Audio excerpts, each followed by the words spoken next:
Good morning, good afternoon, good evening, YouTubers. This is Jerry Diamond with How to Get Out of Babylon. And I'm going to babble on here for a little bit. Um,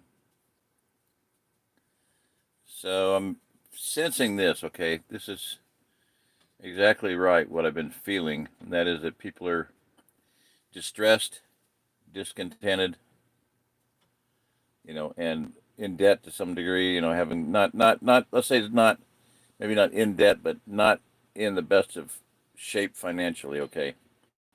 That's indebted. We're having a hard time of it financially. So that's true of so many people I know.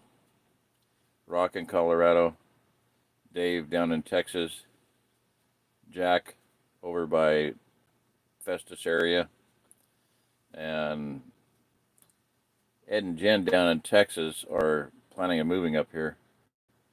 I think they're convinced that that's the right way to go. I just got a note from Leah, Lia, and I hope she'll get in touch with me. And Ed and Jen, if you get on here, please get in touch with me. Email dmnds2001 at yahoo.com. Delta Mike November Delta Sierra 2001 at yahoo.com. Another guy that's been on here same nights you have been on, Ray Sova, is down there. He's recuperating from an operation in Texas. I think half an hour from where you're at. If you're in Seabrook, he's down there somewhere. I don't remember the name of the place, but please get in touch with me. You guys can hook up, and he's going to be leaving in about a month. So if you time your exodus at the same time, you can have a convoy exodus. It'd be better for everybody involved as far as work and safety and everything. So safety in numbers and backup's always good. The more the merrier and all that good stuff. Work out good. And then on your way up here, you can stop off and get Jack and bring her over here to me, please. All right, so I'm gonna see who's on here. Anybody? Just one. Probably Jack. Hello, Jack. Hi, Jack. Oh, no, hi, Jack. Don't load Jack either.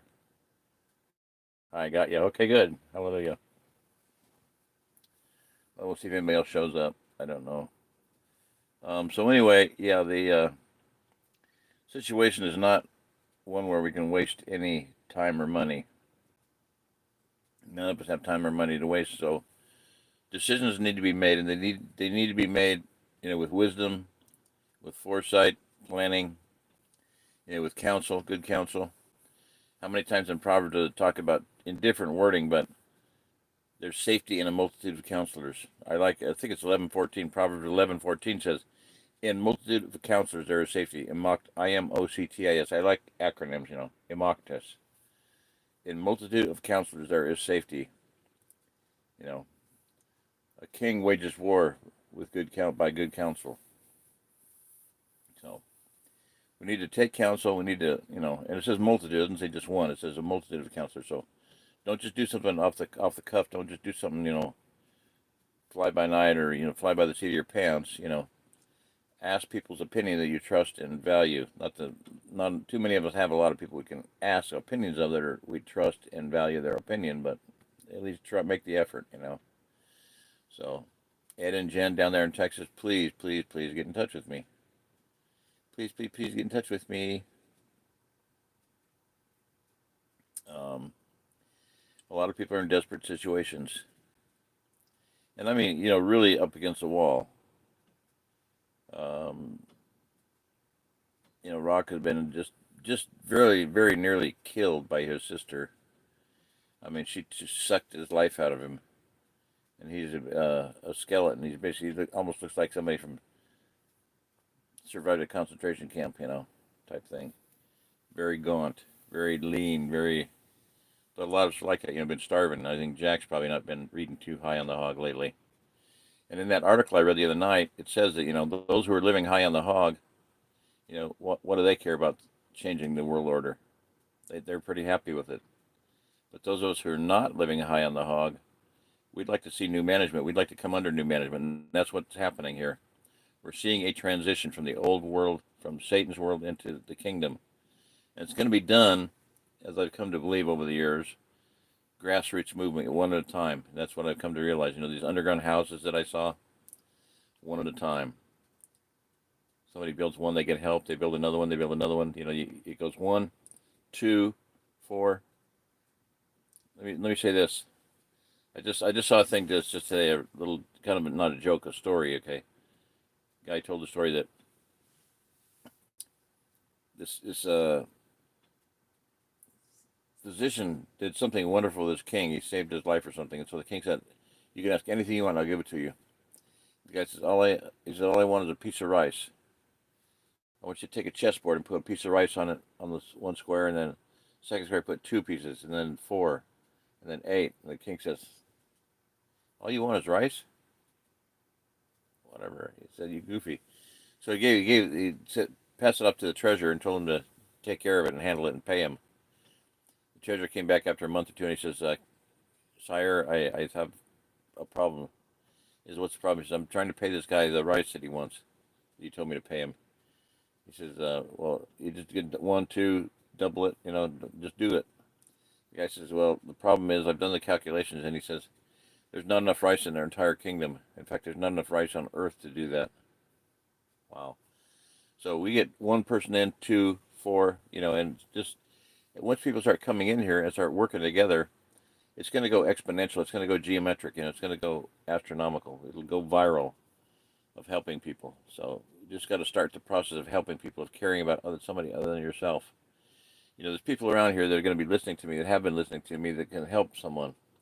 Jackie needs help. Jack needs help right now. Sorry. Jack needs help right now. I'm trying to find her a wick for her kerosene heater so she can stay warm. Okay. She needs help moving. She needs physical help moving. Tools, manpower.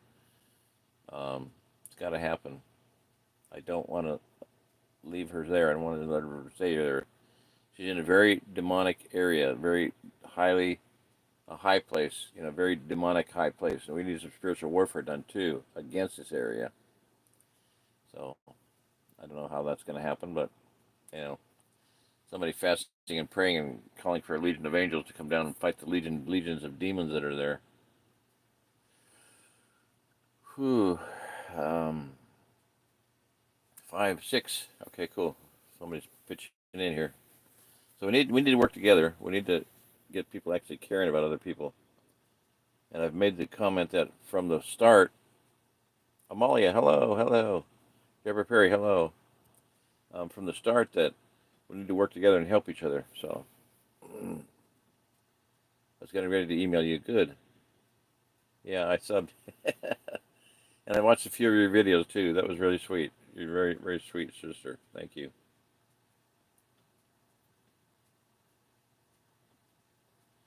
No, say that in an airport. What does that mean?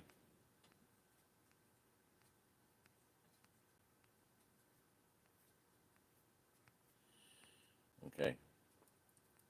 Pronouns versus nouns. If you write something, try to add a noun in here and there. Jack says, don't know. Say that in an airport. Say what in an airport? I don't know. Maybe I'll figure it out eventually. Okay, so we got a few people on. So right now, we can. And Amalia, let me ask you. You say you'll be walking. Why? I mean, do you want to stay where you're at, or do you want to, relocate? Would you like to come out here? And if so, why not do it? Why not just do it? Um, what is it? What stands between you where you're at, staying where you're at, and you relocating here, if that's what you would like to do, if that you feel that's the right thing to do. So you're talking about being a walker. Well, it's a long ways from where you're at, probably about 700 miles. That's a long ways to walk safely, especially when you can drive now safely, probably, and probably walking won't be a really good option at some point in time. So I'm not trying to give anybody a hard time. I'm just trying to I'm trying to do what I've been doing trying to do from the start. Help everybody think through things logically, realistically, and without self-delusion, without deluding ourselves. I stopped deluding myself many years ago. That's why I finally realized, okay, reading all these books about, having a bug out location, which nobody has anyway, and someday the shit hits the fan and the balloon goes up, we're suddenly out without rule of law, and me and my little four friends that I don't have to begin with, are going to make it unscathed, along with all the other turkey farm inmates, as we're dodging and evading roving patrols, bandits, ravaging hordes of zombies and cannibals and renegade military and renegade MS-13. Realize this: right now there were 800. There's probably close to 1,000 gangs in the United States. These gangs run on military protocol. There's a leader. He's a tough guy. He'll kill you if you screw up. And the worst of the gangs is MS-13. Okay. When you see pictures of these guys tattooed from head to toe, these are serious, badass, demonic, satanic people. Okay. I mean, those tattoos all put for something. They if they've had sex with a dead person, an 80-year-old dead woman, they get a tattoo. If they have sex with a 80-year-old dead man, they have sex.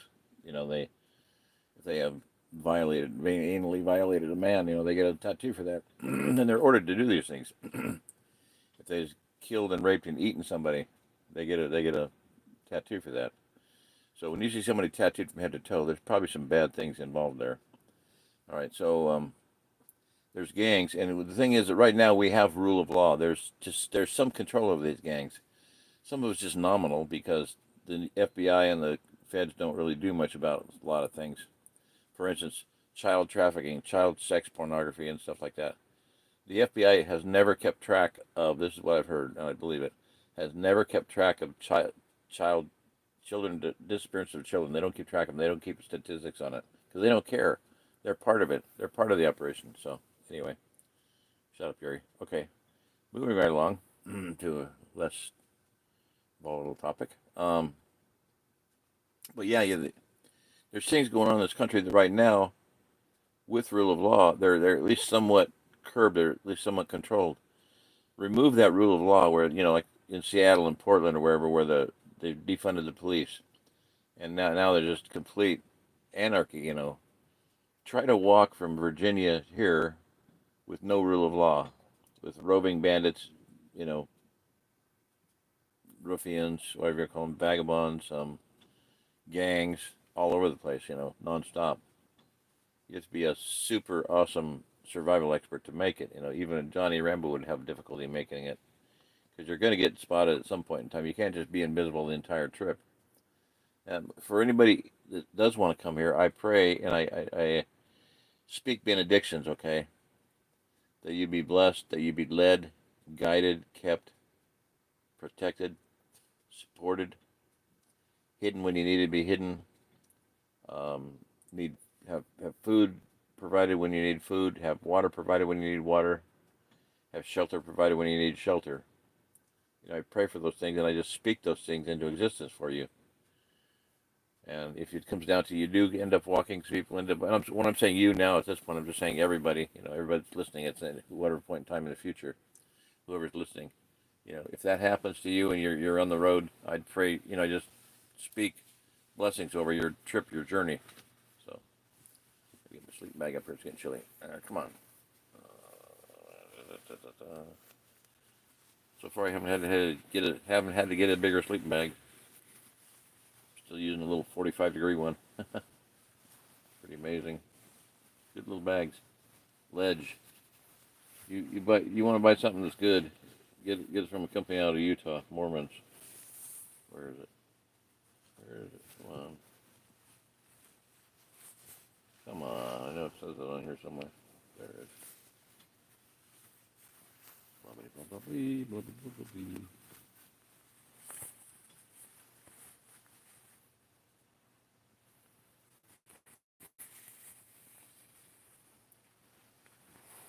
And now a word from our sponsor. No, I'm just kidding, but come on. That's it. I can't see it.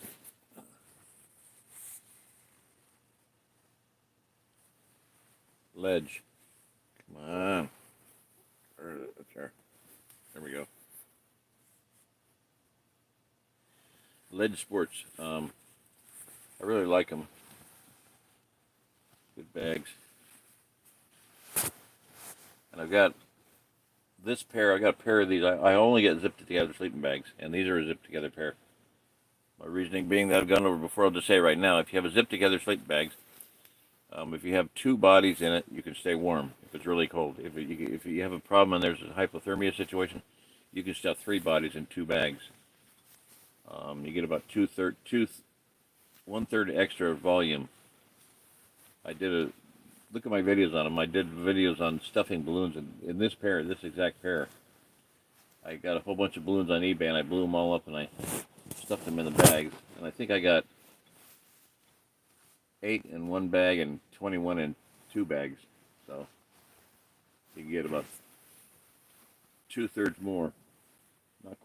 Not quite twice as many, maybe. I don't know. Anyway, watch those videos because they're very important.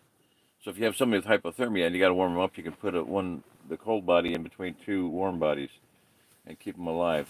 That's one of the only ways to do it. Especially if you don't have the capability to start a fire. If you can't start a fire or something, and you got a good sleeping bags, you can stuff somebody in a sleeping bag. So, and in the event of a married couple, you can stay warm, really warm, and extra friction there, keep you warm. Heat is caused by friction too. Most people aren't aware of that, but anyway. Oh, so irritating. Okay, come on.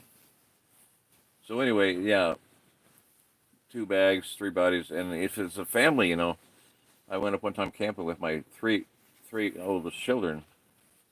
I think Anna was maybe, Susie was a tyke, so 2. Ian was probably 5, and Anna was probably 8.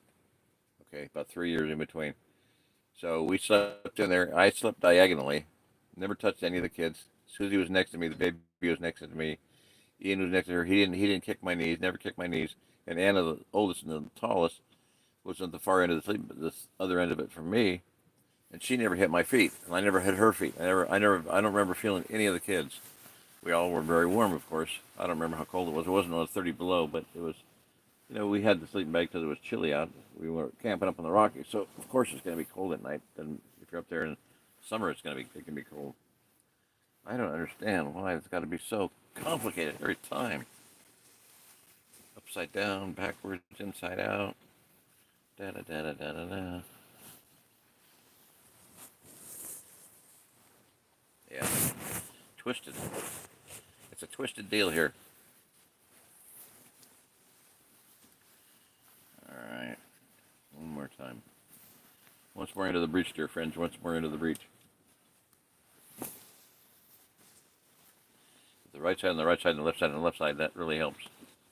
That's all I've been doing. I don't sleep inside of it. I put my feet in it sometimes, but I've just been throwing it down there and cover myself up with basically using it as a comforter. Okay, so back to business here. Ed and Jen, you out there? Come on, Ed and Jen, get out of here.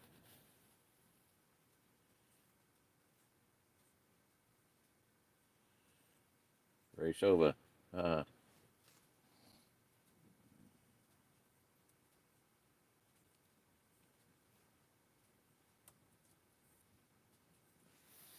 Comments here. Come on. Okay.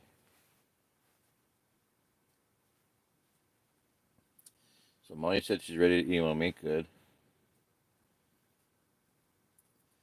Jack says, don't say that in an airport. I don't know what she meant by that because it's just a pronoun with no verb, no noun attached, so I don't know what she meant. Y'all try to speak English, okay? Use verbs and not adverbs, and especially use nouns and not just pronouns. It, that, he, she. I don't know what you're talking about. Okay, so this is one of my gripes that you're going to hear off every time that somebody does it on here. So, all right. So what's next? Check on here. Flippity doo dah.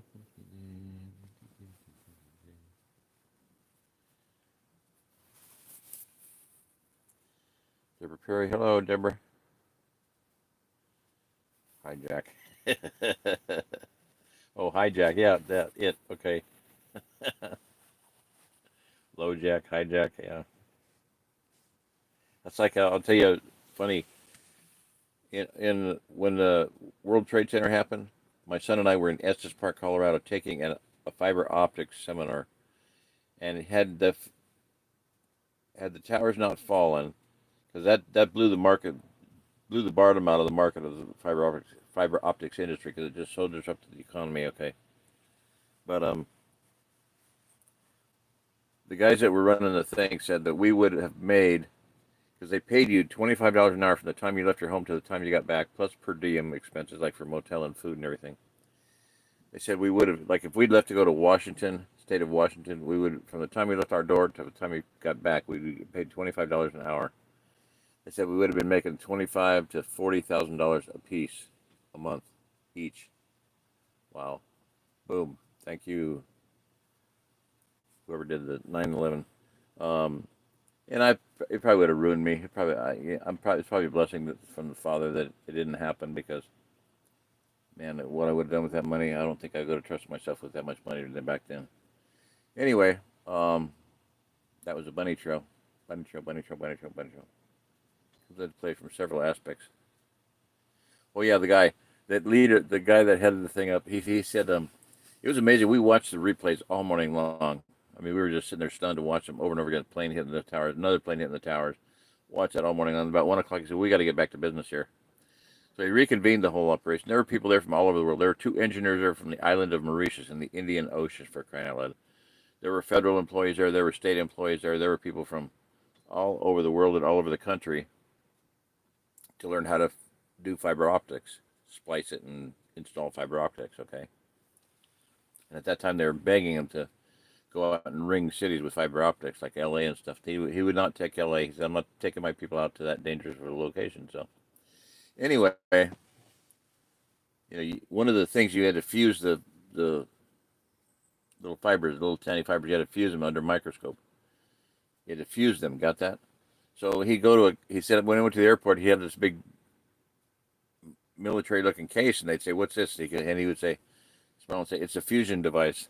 I don't think he says that anymore. He probably gave up saying that.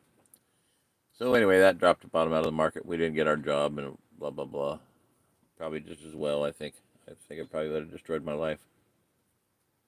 Destroyed my marriage, and probably wouldn't have, maybe only had 3 children instead of 5. Yeah. Anyway, long story short, stop it. Or 4 instead of 5, whatever. Okay, memory. So don't say hijack at an airport. Okay, fine. I'm thinking of high lift jack, high lift jack, hijack. I'm slow, okay? Just bear with me, everybody. I do not think fast. I think very slow, but I think very far in advance, like 40 years ahead. So when somebody pointed that out the other night, they said, when the Father is working in a man's life, in the area of prophetic, he's usually a generation ahead of times. So yeah. Hi Ray, how you doing?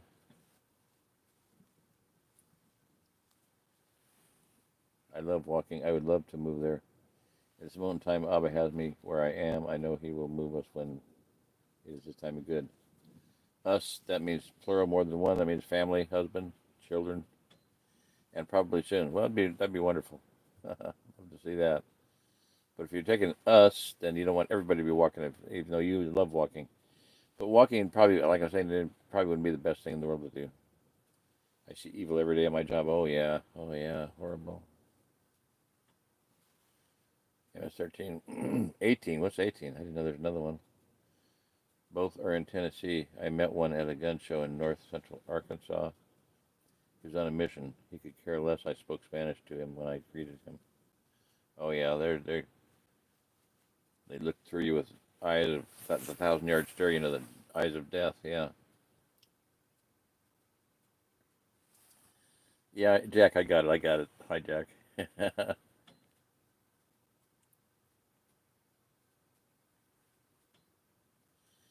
Law enforcement. Ooh, and we got an LEO here. Cool.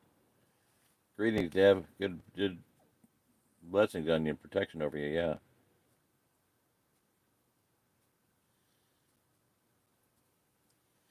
I did 25 years in max prisons because I applied in Texas.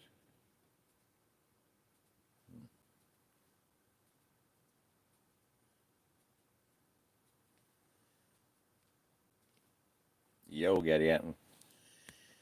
Yeah. Well, I went to a the very first refuge seminar gathering I went to, we called it the Gathering after it was over. We called it the Gathering. It was so awesome. But it was put together by Ken Updegrove, the guy that started Archaven, and I'll just deal with this briefly here. Several people have asked, Leah asked recently, and several people on here have asked about Archaven. I'm not going to go into it in any detail at all because it's just not, whatever, I just don't want to do it. I try to speak only positive things, so I'd like to do that. I'd love to see it succeed. I'd love to see it be blessed and everything be above board. I have reservations. I'll just put it that way. Okay, I have reservations about all that. I'd love to see I'd love to see it succeed and be able to duplicate itself and have 100 places like that, 100 operations like that. I'd like to get it going myself, and hopefully we can. Just need a landowner to kick in the land. So, all right. So, Archaven. Okay, I went to Arkansas, and I through Ken Updegrove, the guy that arranged it. He's put me in touch with a young man from Nebraska, Omaha. Yeah, I believe. Came and picked me and my youngest son up. My youngest son Isaac went with me, and he took us there. We rode in his truck. He had nitrogen-filled wheels, and there's one of them below, one of them below. Centrally operated air system. Anyway, he had been a prison guard, and man, he had stories to tell me. Oh my gosh, I wouldn't even begin to repeat them because they're so gross. But he had some amazingly miraculous things happen when he was there. I don't remember what state it was, honestly. I don't remember if it was in Nebraska or what prison it was, but it was a maximum security situation. But I'll tell you this about him. He had dreams. Every night he would have these dreams about a future time.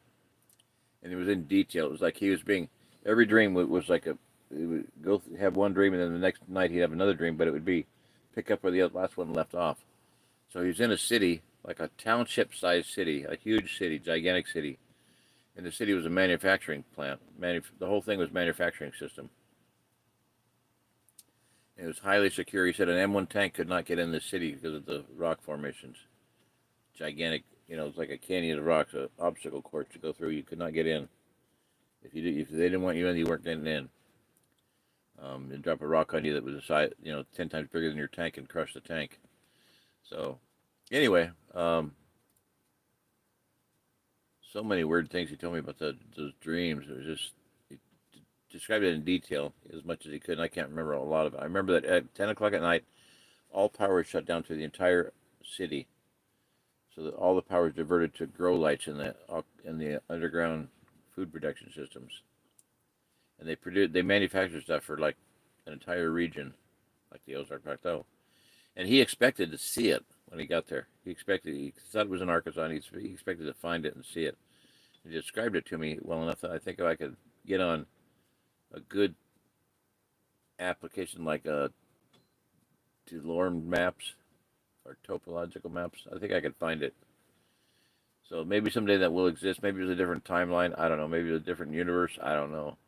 But it was real to him. I mean, he was being trained for intake. He was being trained for intake to check people in. He said every day when they opened the gates, trucks would be lined up. Like some of them operated by horses, some of them run by steam, some of them chicken shit, some of them had wind sails on them, and some of them were just weirdest things. Wood gas, everything you could see. Every type of vehicle was powered by different things. Some were electric powered, solar powered. But they could be coming in for trading and to buy things and to bring in, wounded people and whatnot. So, very interesting.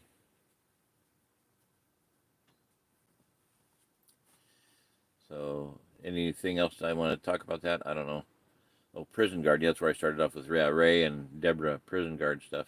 Law enforcement officer. Yeah. So, blessings to you guys.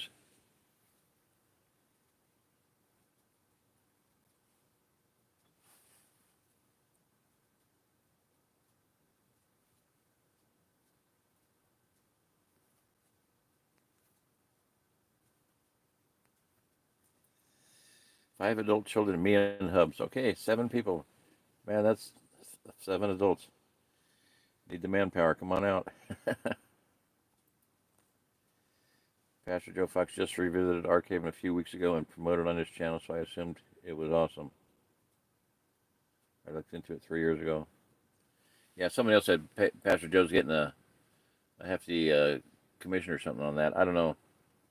I contacted Ken trying to get more information, telling him that I'd do video on it, but I haven't done that yet, so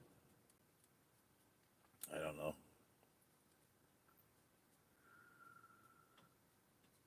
Guess all I could do is wait and see.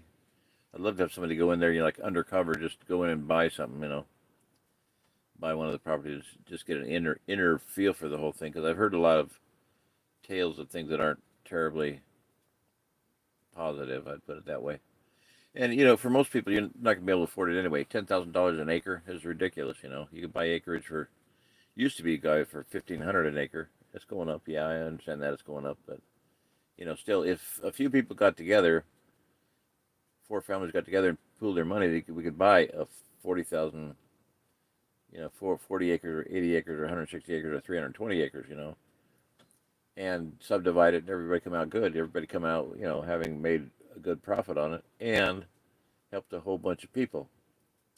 So doing basically what they're doing is they're selling land $10,000 an acre, and then they contract you to buy it, build you a home. Well, as far as I know, they sold hundreds of these lots, but they're only building 5 homes at a time. They don't have the manpower and probably never will get the manpower to build the home. So you got 95 people that have sunk, $100,000 or more into this operation, and they're sitting there with nothing. And one family I heard, had an RV, but they weren't allowed to park their RV on their own land. Well, that just seems absolutely bizarre. You can't live off grid on your own land that you paid for. I don't know that there's just some weird things that I'm not going to go talk to anymore because I don't want to talk negative about it because I don't know for sure. This is all alleged, this and alleged that. So realize that I'm hearing things that one lady spent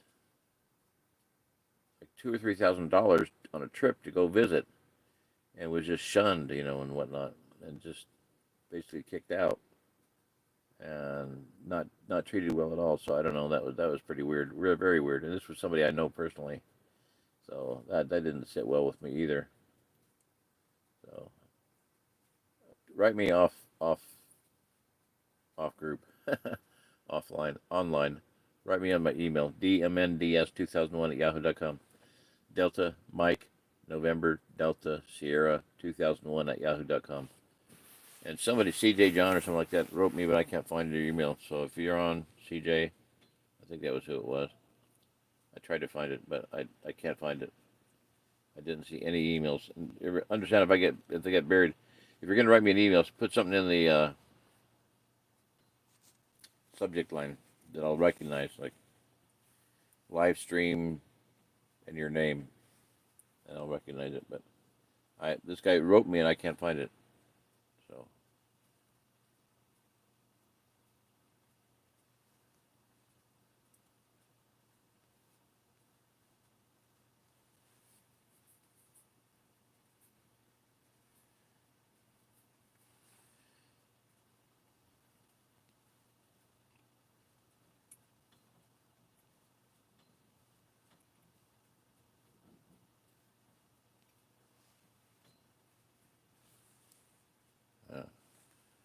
Wow. Wow, what? Okay, so I'm hoping that, man, I wish Ed and Jen would get in, chime in here so that they can connect up with Ray. I did what I could. I went to their channel and I can't find, you can't go to their channel and there's not a per PM anymore. It used to be you could personal message somebody, but I don't see that. If anybody understands how to do that, or let me know.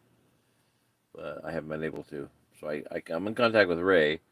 And the only way Ed and Jen have ever contacted me is on chat here, live chat. So I don't know that they've ever contacted me on a regular comment. If I found out this, I can go to the live chat and click on the icon that goes right to their web. Yeah, I can go right to their channel, so that's good. But if I go to their channel, I can't contact them. Let's say I have a video that I happen to comment on, which I did with Leah, this lady that asked me about moving. She's the one that asked me about Archaven. And then about, what county or what city would be good to live near. So I hope people contact me on my email, and then I'll be able to give you better advice. Because if you, you know, here's the thing: is if you are, let's say, a black couple from Georgia, and you're Torah keepers, well, that's going to be a little bit different than Torah observant. That's going to be a little bit different than hooking you up with somebody other rather than somebody who's from North Dakota and believes in Christian identity or something. Big difference. And there's all kinds of people here. There's all kinds of people here. So I kind of like to have a good idea of where you're coming from religiously and whatnot. Not because I'm prejudiced, just the fact that somebody said, well, on one of my videos, I made, so whatever I said, they said, well, so what would you do if a Mexican couple family showed up? And I was, well, I'd find them a place to stay and help them help them find work.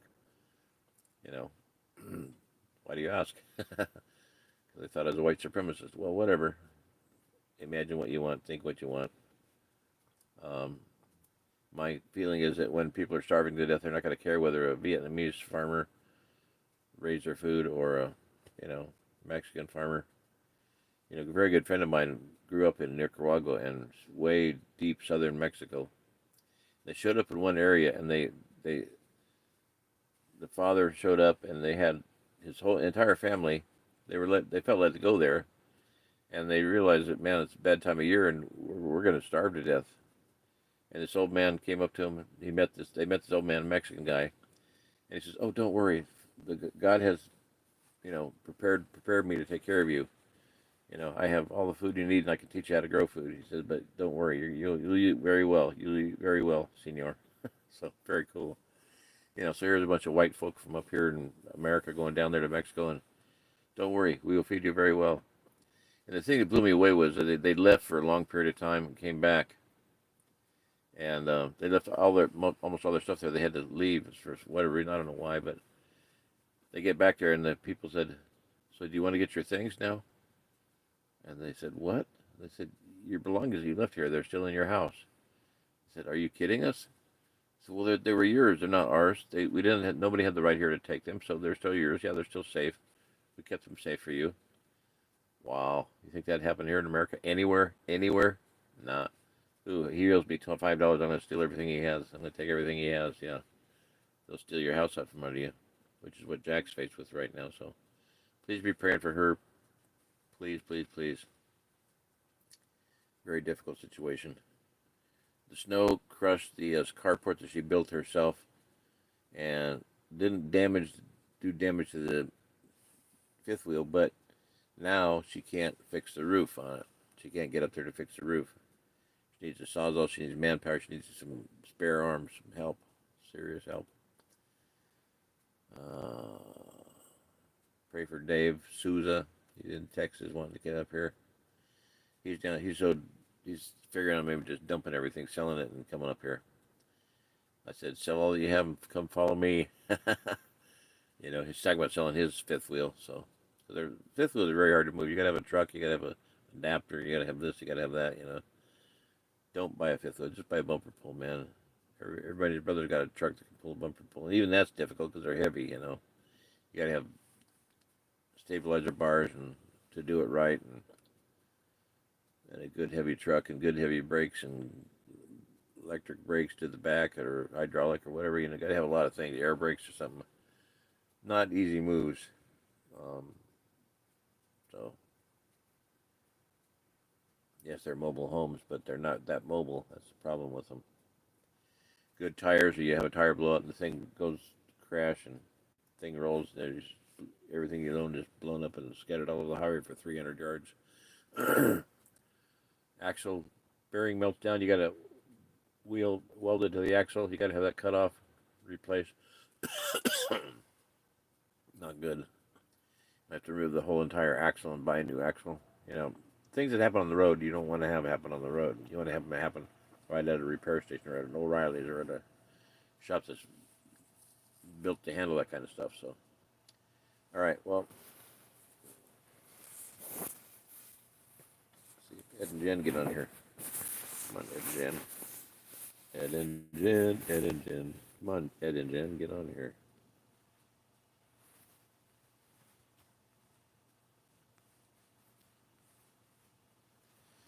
Jeremiah Shine, I'll be too old to do much here shortly.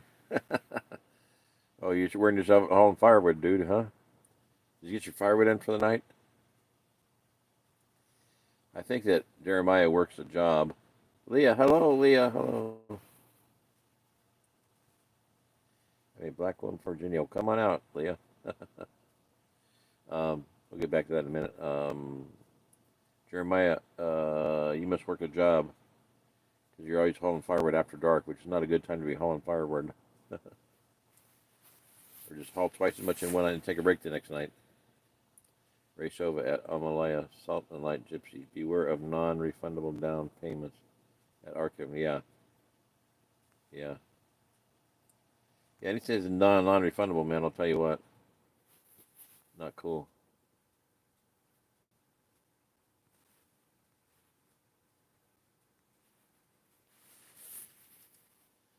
Yeah. Thank you. I don't have that kind of mood anyway. Yeah, I don't know. I listened to Ken on one of them. They're looking at like something like $10,000 an acre, which is exorbitantly high.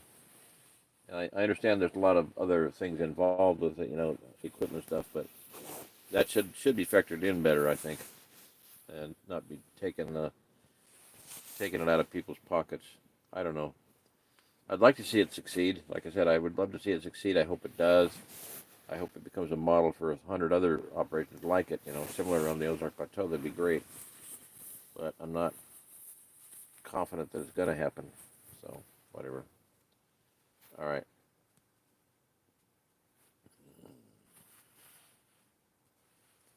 Amalia Salt. Hi, I am in. Yeah, you're both in Virginia. Cool. That's very cool. And Deborah, I was born and raised in southwestern Virginia. Oh my gosh. She's in Arkansas now. Yeah. Hallelujah. So Deborah made it out.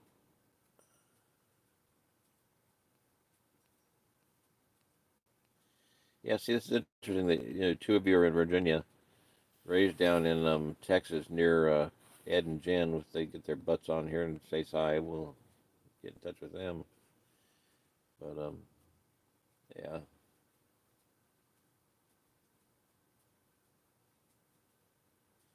Now back to Leah here. So Leah, you asked me about Archaven, I believe, and you're familiar with Pastor Joe Fox, I'm sure. So, and there's other leaders around. There's Ken Up the Grove with Archaven. Pastor Joe Fox has an operation down there. Um,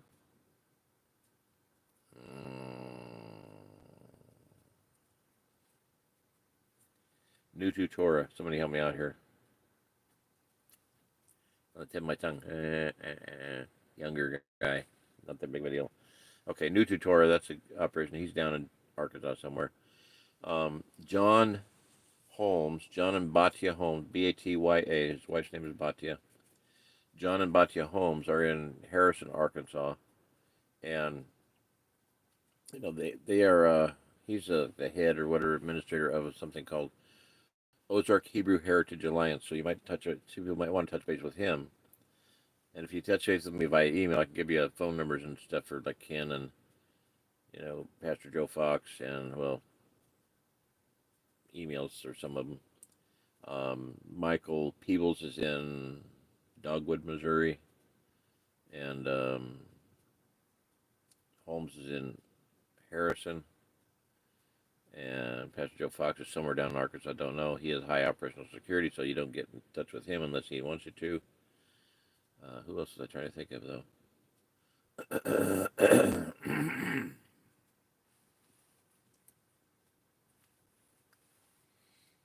Nusu Torah. I can't remember him. One other person I don't remember. Can't have to grow. So where everybody's at, racially, is one of Joe Fox's best friends was Pastor Charles Dow until Charles got mad at him about something stupid. I thought just no reason to cut fellowship. But they're at odds now, which is really stinks. Really unfortunate. Of course, Pastor Charles Dow is in Tennessee with a huge bunch of people, Hebrew, Israelites, whatever, however that's going to work out. That is so interesting, Torah observant people that are black and white and everything. Very open to different things. So, but Pastor Joe Fox also because of that, and they're both ex-military. Okay, so when you're in the military, your best buddy might could be a black guy. If you might be a white guy, your best friend might be a white guy. Your best friend might be a black guy. Vice versa. Your guy standing at your back that you can trust is the guy that's a very good friend. You live through hell with him. He's your buddy. You can trust him. So they're both like that. So, but Pastor Joe Fox might be a good person to contact about. And again, I heard somebody recently, about a year ago, two ago, somebody moved over there, buyed Pastor Joe Fox, and paid 10,000 an acre. Unbelievable. Just nuts that land's going up that high. So, yeah, if you got lots of moolah, you can do it. Other than that, I would, if unless you got lots of money, Leah, I would probably say you wouldn't want to be in touch with too much with Arkhaven because it's just going to be a money pit. I think from here on out, I don't. How could it get? If you got, it's just going to get stronger and stronger, and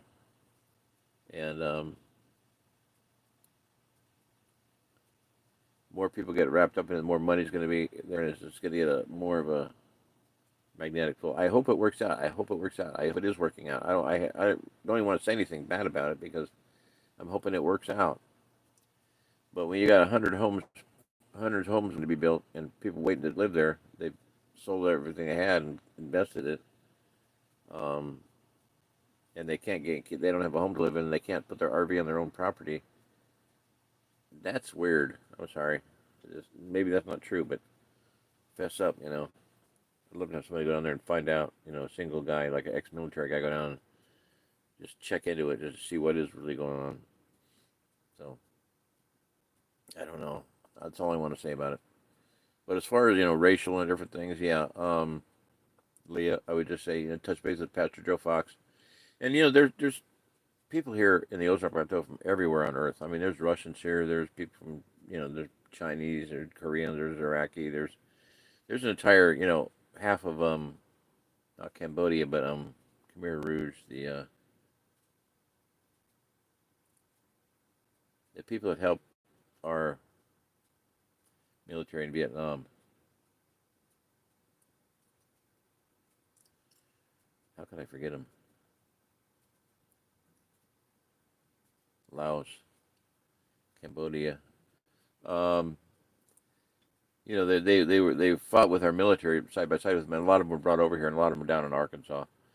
So they have their big huge chicken farm operations and stuff. And they have a whole culture there. They basically transplanted half their nation over here, or not half of it, but a huge percentage of the population came over here. So with the government help, because they helped our military, they stood by our military. So very cool. Other than that, I don't know. Just come out and visit. Ava area. As far as cities, I will say this. Ava. I'll say this. I've said this before. When you come out, if you come out and visit, you go walking around or you go driving into town. You go up to the gas station, and if you can put the thing in your tank, put the nozzle in your tank, and get gas, and then go in and pay, that's a good city. You can do that here in Stockton. You can do it in Ava. But if the sign says prepay, don't live in that city because that means there's crooks around. Pretty simple thinking, I think, on my part, and it works. Stockton.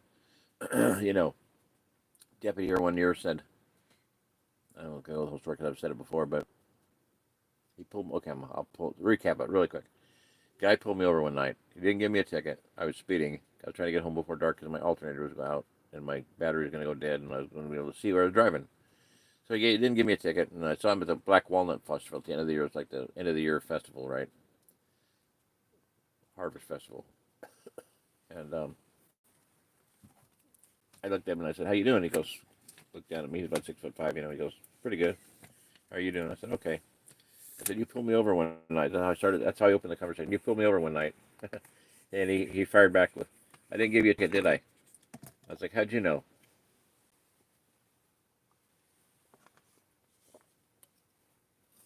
He said, We don't give normal people tickets." "What were you doing?" I said, "Speeding." He said, "Oh, who cares?" You guys just drive careful. Oh, oh, no, don't spill water over me, please. Something was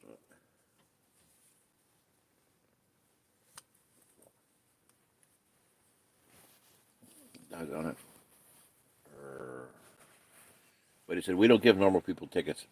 And then he proceeded to say, this was his lecture on his part. I didn't ask him this question. He said, associated to the observation that we don't give normal people tickets, he said, 100% of the crime in this county is committed by 100 people. We know who they are. We know what they drive. We know what they look like. We know where they live. And we try to convince them that they'd be happier elsewhere. Well, you think every county's doing that? No. Because some counties catch and release. They catch a meth dealer. They turn them around. They process them. They get their federal money. They turn them loose. Revolving door, you know. A month later, they might catch them again. But they don't look out looking for them. But they bust them. They bust them. Then they get their money. They turn them around. Catch and release. OzArk County is a catch and release. So don't go to OzArk County as a rule of thumb. Well, there's some good cities there and good towns there and good people there. I'm just saying, you know, as a rule of thumb, if you want to start where to look, start looking where they go to the gas station and get gas and not have to pay ahead of time, not prepay. So Ava, Missouri is very good. Between Ava and Dogwood, there's like hundreds and hundreds of believers moving in there. I mean, a friend of mine, Mike Leathers, down there, told me that something like 4 families are moving in the area a month. Believers, you know, Torah observant believers from other parts of the country and the world. So that's a good area. Stockton's okay. I mean, it's not great, but at least you can go into town and get gas without having to prepay. I can't say there's anything great movement going on here. I mean, I'm here just because that's where I ended up. We ended up here because I wanted my wife to be near a midwife, and there's Mormon midwife near here, so that's why we're here. One of the reasons, not the only one. Cobb houses, that was another reason I wanted to live near some of the experience with doing alternative homes, and these Mormons built alternative homes, Cobb Homes, and they were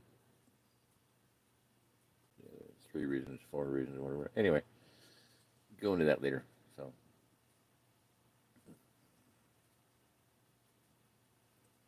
that'll come up anyway.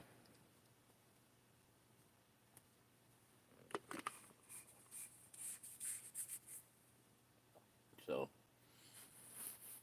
I ran across a letter from Pastor Michael Peebles. I mentioned it earlier. He's in Dogwood, Missouri. He's a very large church. Used to be I guess it is a Nazarene church, but he's a Torah-keeping, Torah-observant man, pastor, teacher, really good guy. The most visionary man I've ever met in my life as far as, you know, the future goes.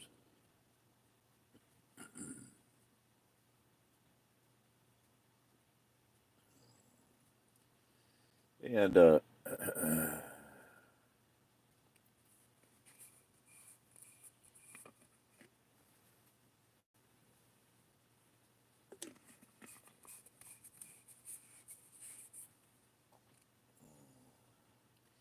in his letter, you know, there was a single woman that wanted to move here, and I asked him if any help for that situation. He goes, he basically, I'll just summarize it. He said no. He said the problem with single women is they want to live at a higher standard of level, higher standard of living than the family that they want to have take care of them. We got families living in little storage barns.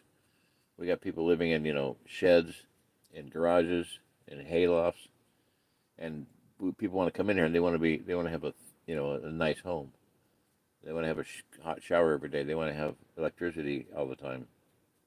Not going to happen. So he said, basically, in a nutshell, he said that people that are moving here are going to have to face up to the fact they're not going to be able to maintain the high standard of living that they had elsewhere in the country. They're going to have to come to grips with reality. They might have to camp out for a while. They might have to literally live in a tent for a while. They might have to live in a barn for a while until they get their feet back on the ground.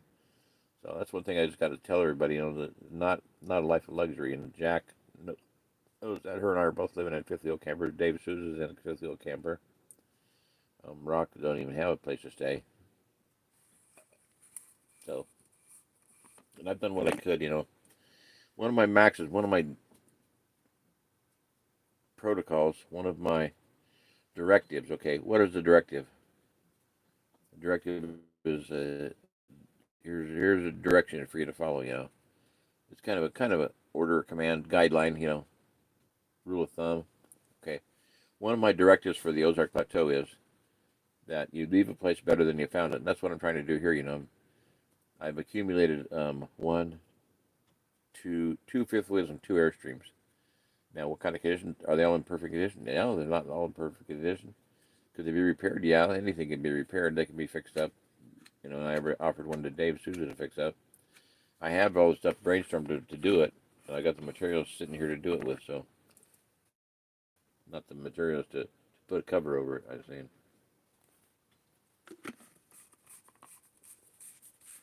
Similar to what Jack did for her fifth wheel. And we need a shelter to fix up campers under. And that's one thing Dave and I want to work on. Rock could help out too, but Jack built her own. I mean, amazing. Built a beautiful over her camper, her fifth wheel, and it got crushed by the snow. Now she's up shit creek, basically, people, without a paddle. I mean, she was so depressed she could almost jumped in the lake. I'm like, it's pretty cold to be doing that. And she goes, yeah, deliberately though. Not, she almost fell in the lake or jumped in the lake. I can't remember what she said, but she was so bummed out because she'd been putting her heart and soul into fixing this camper up, and then boom, it gets crushed. The thing she built over to protect it got crushed by the snow load. Oh, no.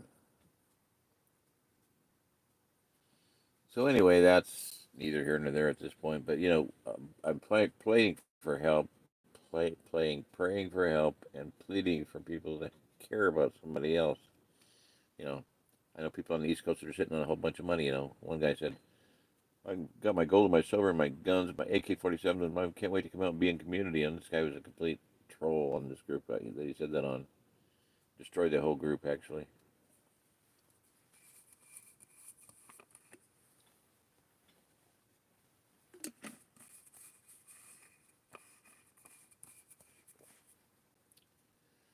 The kingdom of heaven is about caring about other people more than yourself. That's what the whole kingdom of heaven is about, and that's what we're going to be finding out here. I'm thinking kind of be coming up here pretty soon here. We're going to start realizing that we have to take care of other people, our brothers and our sisters, and Jack is dear sister to me, very dear sister, and becoming more so every day. I mean, when I know what she's been through, I know a little bit about her life. She's done some, had some very, very difficult experiences to go through from childhood. So she survived. She's a blessing. She's a godly woman. She's very deeply spiritual and knows the Bible, believes in the Bible word for word. And I want to help her in any way I can. I'm going to help her.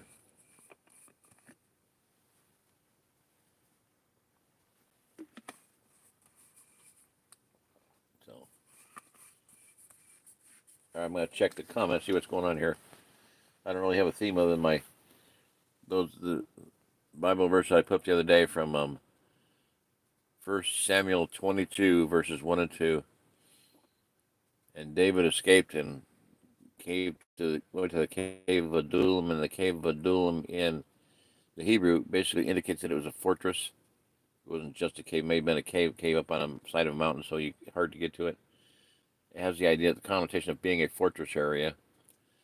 And when his father and his brethren heard this, that he was there, his entire family flocked to him. They came down to him,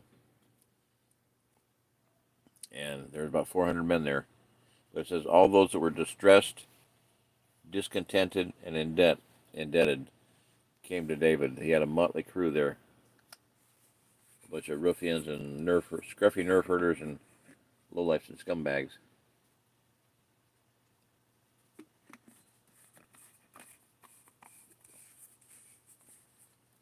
So let me check and see what's 10. Wow, 10 people on. Ed and Jen, you out there?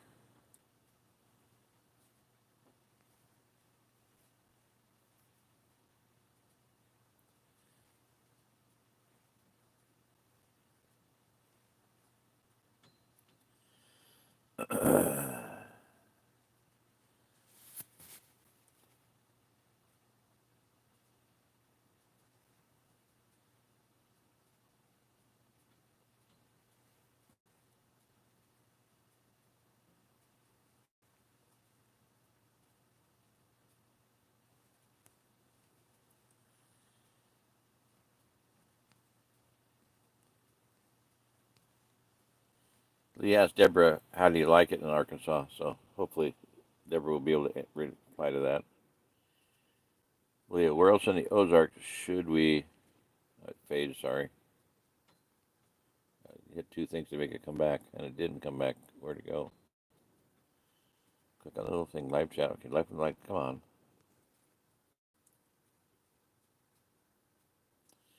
I live off grid. I was in Hot Springs last summer. I liked it. Depends on where you wanted to stay. Come on. Connecting. Oh, man.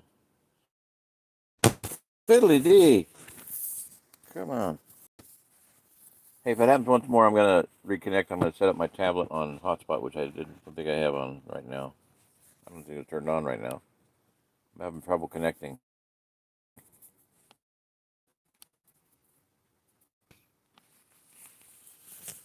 Just hold it up. Maybe I'll get a little bit better signal that way.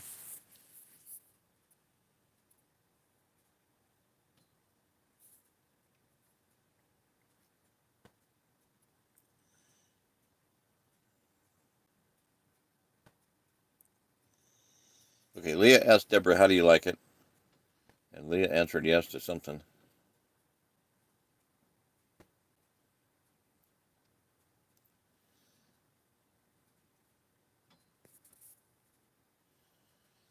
Leah asked, "Where else in the Ozarks should we check out lands for sale for a Christian family?"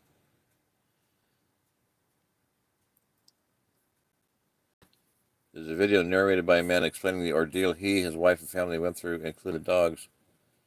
Their hopes turned sour. Ray, what was that about?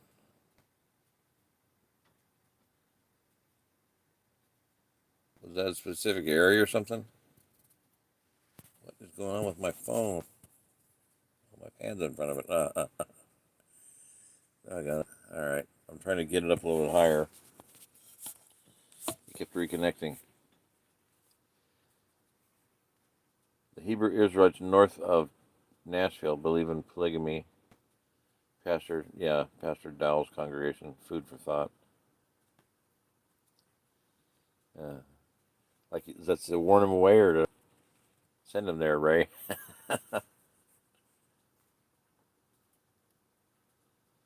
And I don't know that was the contention. I don't think that was a point of contention between him and Pastor Joe Fox, but it didn't help. I don't think. I'm not sure Pastor Joe Fox is the same opinion there. Amalia, Salt and Light.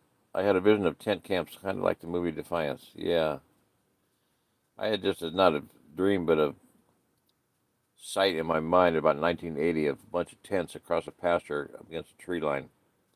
And that just burned into my heart and mind. I mean, I'll never forget. It was like a split second, boom. Those people are refugees, and if I don't help, they're going to die, So that started me on my survivalist road. I mean, I felt it was God.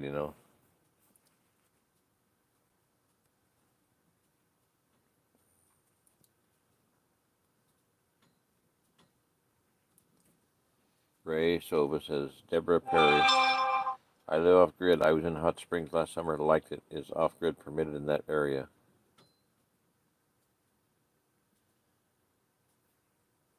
Deborah says that, Ray. Depends on where you want it to stay. National and state forests and lakes around the area.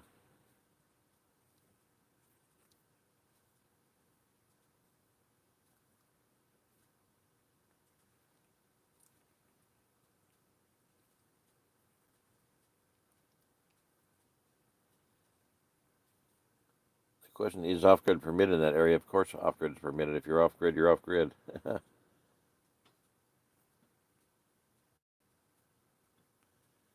When I first moved to Arkansas, we bathed in the creek for over a year. Wow, very cool.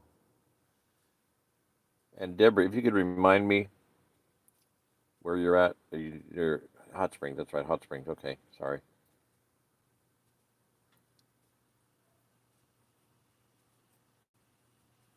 Yeah, very, very much, very common down there. I mean, there's places where you know springs, and you can get. There's so many places in Arkansas where you get water, just fresh, clean, mineral-rich water. I believe possibly what they call primary water because it's so pure and so clean. And I believe it comes from outside the firmament. That's why it's so pure and clean and powerful healing, So negative ions, negative energy, not negative energy, but negative electrical, very powerful, very healing. Okay, so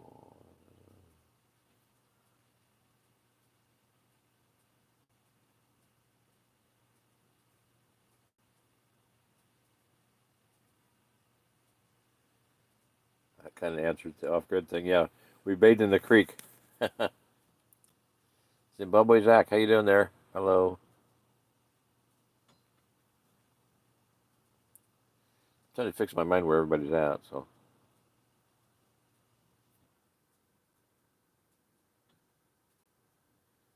North Central Arkansas. Ray, North Central Arkansas. That seems weird. I thought you were in Missouri. Oh well. Amalia, vision of tent camps. Oh my gosh, yeah, phenomenal. I love that. Very cool. I'd like to hear your vision about the light tower, towers of light.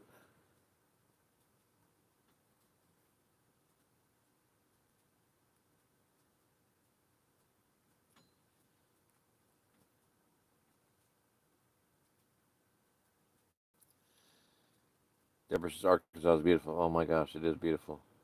I spent almost a whole summer there back in 2019. Got then I didn't want to leave because it was so much like Colorado. It was so hilly, mountains, clouds, real clouds, not chemtrail clouds, and just it's beautiful. Loved it. Springs everywhere. Didn't want to leave.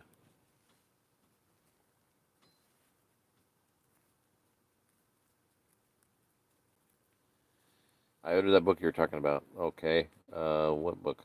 Uh, that book. See, I ordered Civil War II. I ordered. There is no death. I ordered, but that book doesn't tell me anything. I talk about several books. No big deal. When I moved here, we lived near Mount Ida in the country. Oh wow, Mount Ida. Yeah, where it's for the crystals. That's down in Washdown Mountains. I think. Is that right? Mount Ida, I believe, is where the crystal. You can go dig crystals.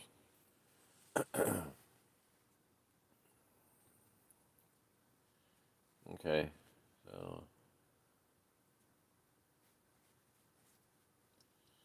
move back to the top and check and see if there's any comments or anybody. Ed and Jen have not checked in yet, have they? Doggone. Come on, Ed and Jen, get on there. Ed and Jen, get on YouTube right now and touch base with me. Come on. Not fair.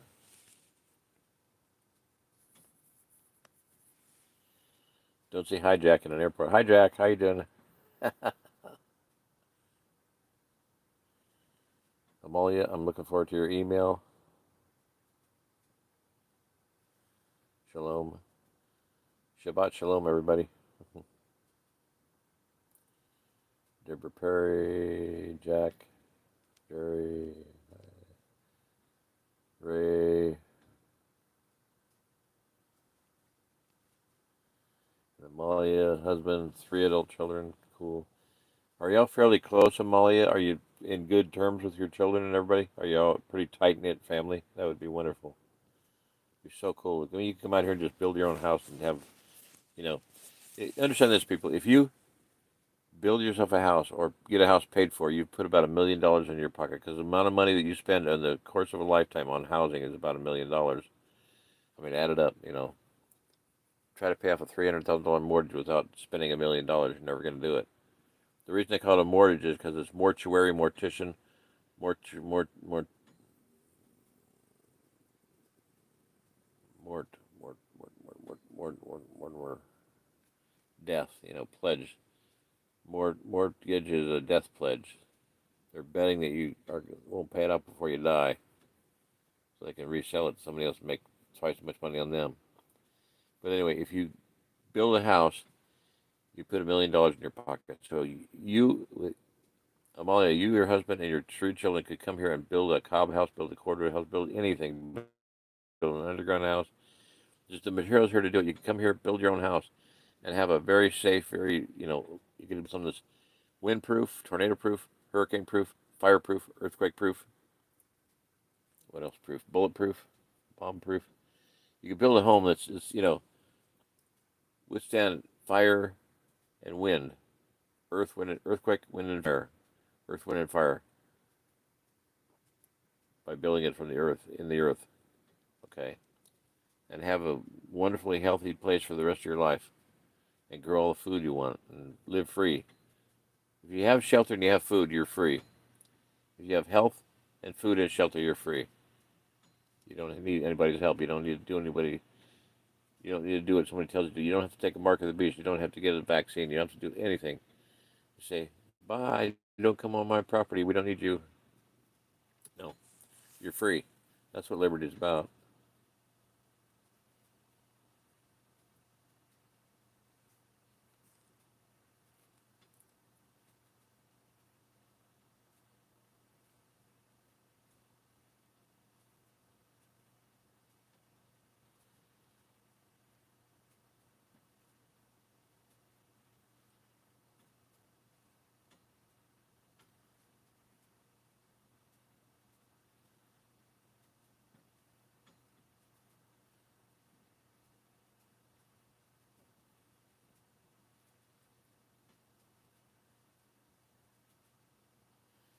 Five villagers. Okay, that's 7 people. Oh my gosh.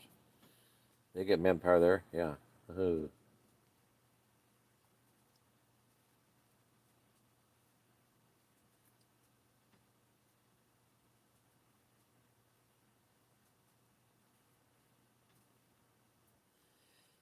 you say you're a black woman from Virginia. Are you alone? Do you have a family, husband, anything?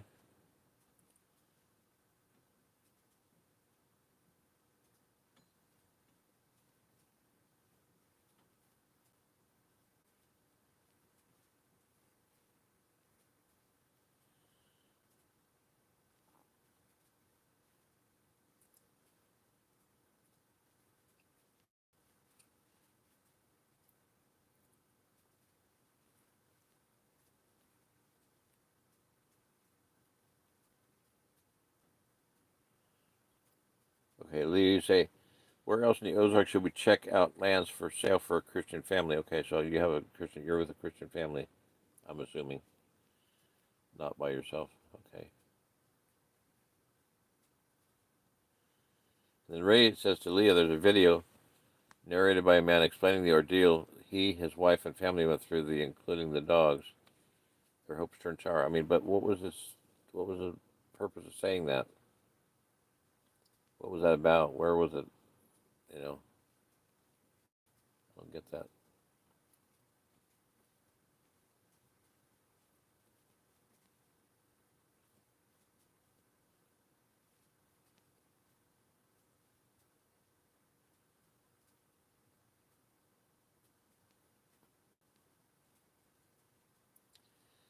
I'm reading.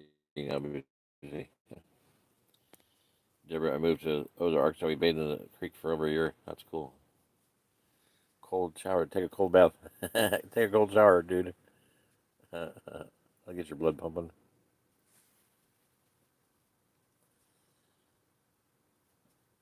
Last year was the first year since my divorce that I did not shower outside until Thanksgiving.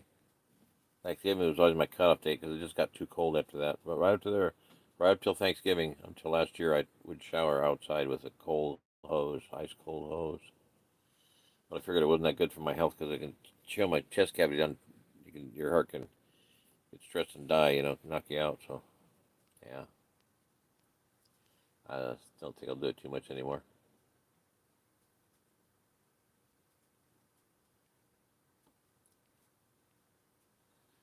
Okay, look, we're about the end of the comments.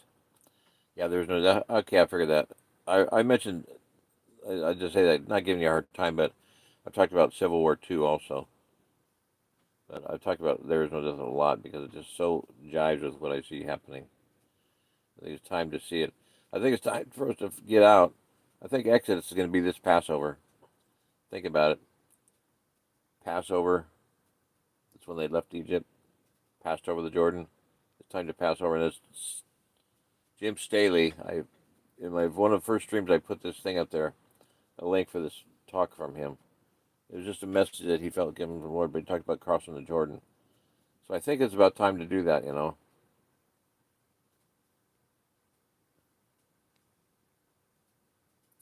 Oh, death measure. Thank you. Yeah, death measure. Yeah, we're going to measure you, and we're hoping you don't pay for this before you're dead. Yeah, build homes. See, think of this. Look at the number of people on here right now. Deb, Leah, Amalia, Zach, Ray. Ray's already got a place, but Deborah's already got a place. But let's say 3 people showed up. We all pitch together. We start building. I was with my son Skidlet over here one day. Bill wanted me to take some dirt and put it over and widen a driveway, a area between the pond and the thrown-off. Clay, red clay. That's a cob house sitting there. Just need to be mixed into clay, sandstone, dance on it, and sprinkle clay in it while you're detoxing yourself by dancing on it with your feet, because his feet are very. You soak your feet in clay, you're going to detox you. It's going to suck poison out of your body. I mean, get this, people. This woman, people were building a cob house, okay, and the cob cod is they set up with people. They advertise it. They come in, they do a full-blown seminar from start to finish. It might be $2,000. I don't know what it is, but people come and learn how to build a cob house. Well, you can spend a week, you can spend a day there, $100, whatever. You can spend a week in there, $300. You do the whole thing start to finish, maybe $2,000 to learn how to do it. I mean, a couple up in, where are they, Oregon or Idaho or whatever the hell they are, Montana. Give me a break. Give me 1 minute. Pure Living for Life. Jesse and Alyssa. They decided to build a timber frame house. Okay. Well, the people that follow them, they're doing this, they're doing that. They very highly monetized channel, right? Sometime they decide they're going to do timber frame, so they hire a timber frame company to come out, and they did a seminar. So this guy paid $5,000 to drive out from Maine or somewhere to learn how to do timber frame house. So what you're doing is you're charging people for labor. You're getting free labor. They provide your labor, and you're getting money to boot on top of that. So like Cobb Cottage for a Cobb house, they give you about half of the profit. So you get $15,000. Well, they give you 75, and they keep 75 for their part. So anyway, so that can happen, So you get 5 people together, you can build your own Cobb house, for crying out loud. But you mix the Cobb house. We lived in a Cobb house, okay, for an entire year. My family lived in a Cobb house for an entire year. We were the first occupants of this house. At the time, it was one of the largest ones in America. But it's about 17 by 35, 3-foot thick walls. It was built using 5-foot by 7-foot tarps. They laid the tarp around the ground, maybe on a little divot in the ground, a little low spot in the ground. Put like 10 shovels of sand.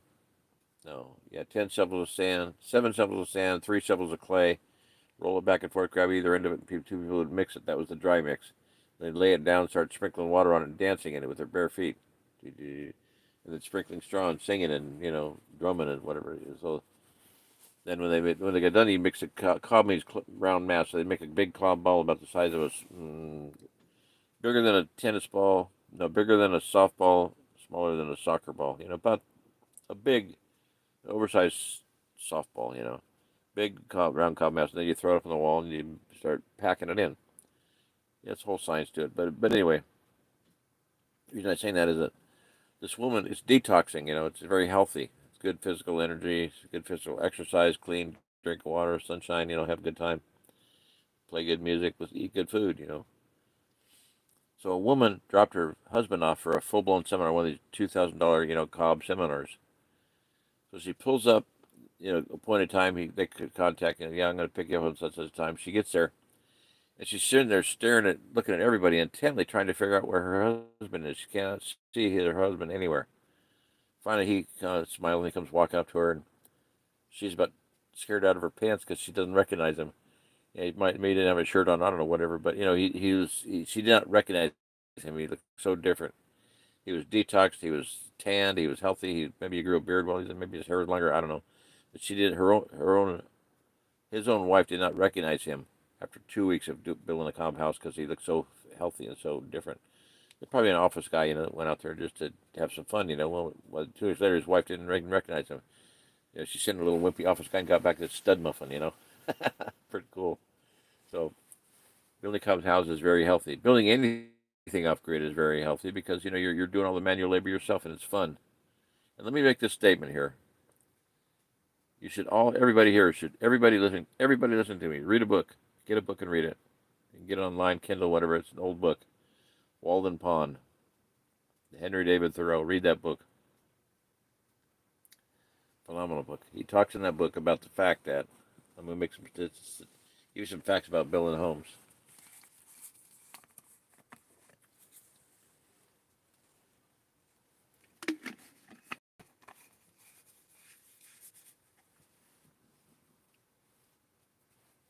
Okay. This was written in 1870 something. This guy straightened nails out to build his home with. He bought used stuff. He made a list of everything he spent. But he made this statement. He said that every man can build a home for what he makes in 6 months. So whatever you're doing as a living, I don't care what it is, you can build a home for that.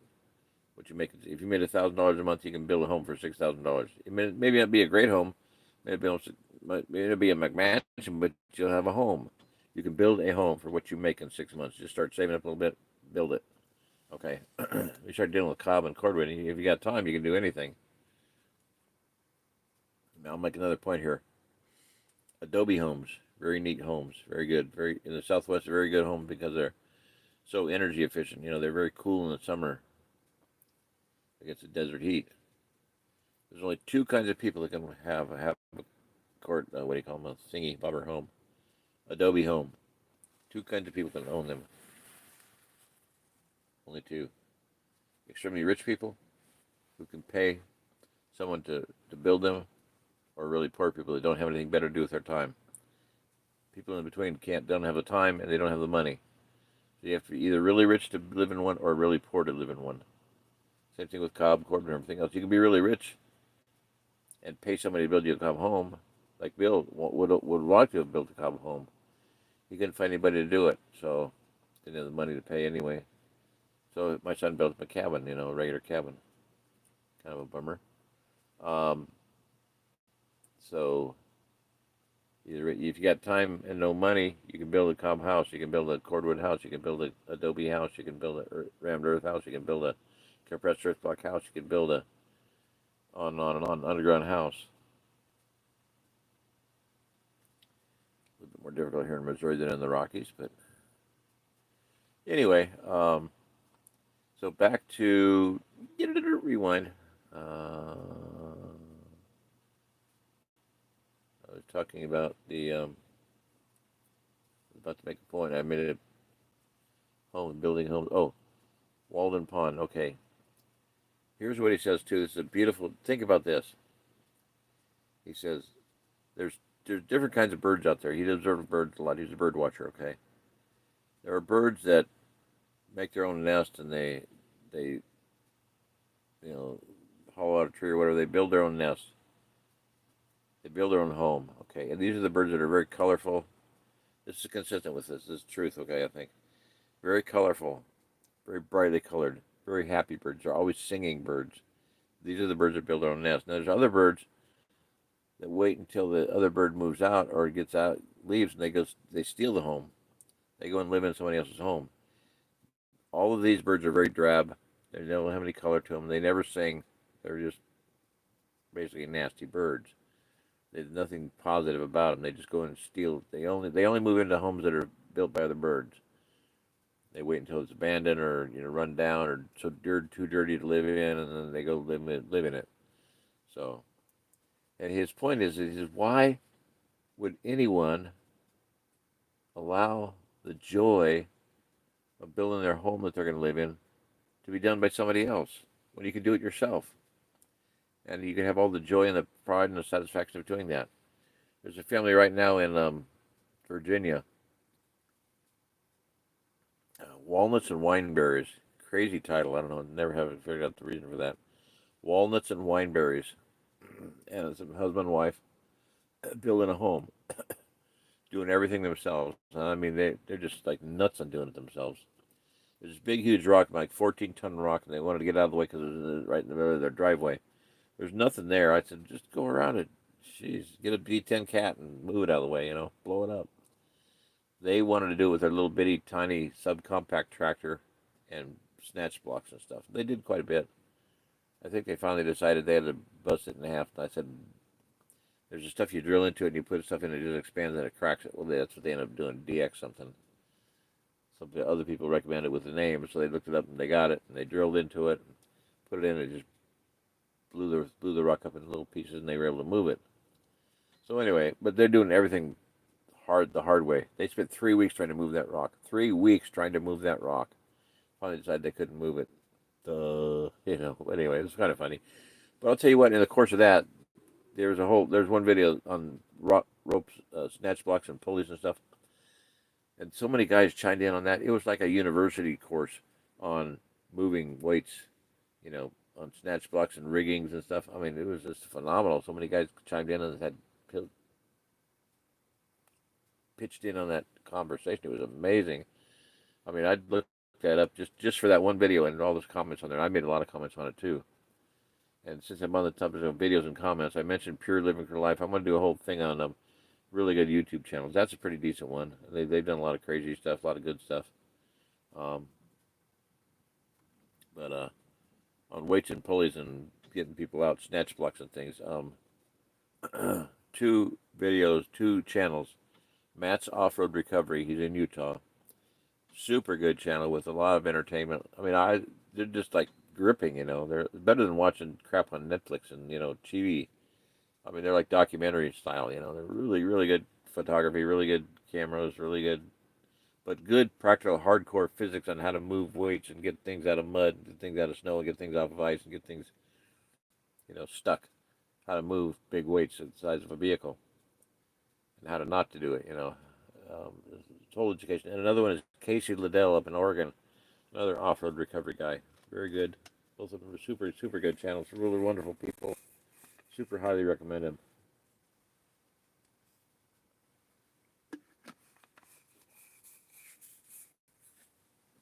And I'll say this: if you're going to be in traveling, okay, if you're planning on traveling here from wherever, or you're going to be traveling anywhere in the country for whatever reason, it would be good to have a concept and understanding of how to get vehicles unstuck, to recover vehicles that are stuck in mud or snow or something. Why? Because you might be the one getting stuck, or you might be the one to be able to help somebody. And if you know something, it may help. Okay.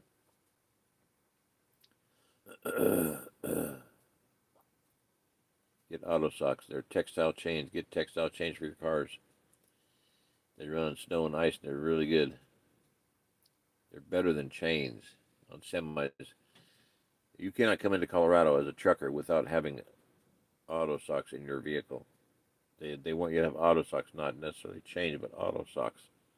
They outpull chains, metal chains. They outpull them. You can watch a video on that, proven.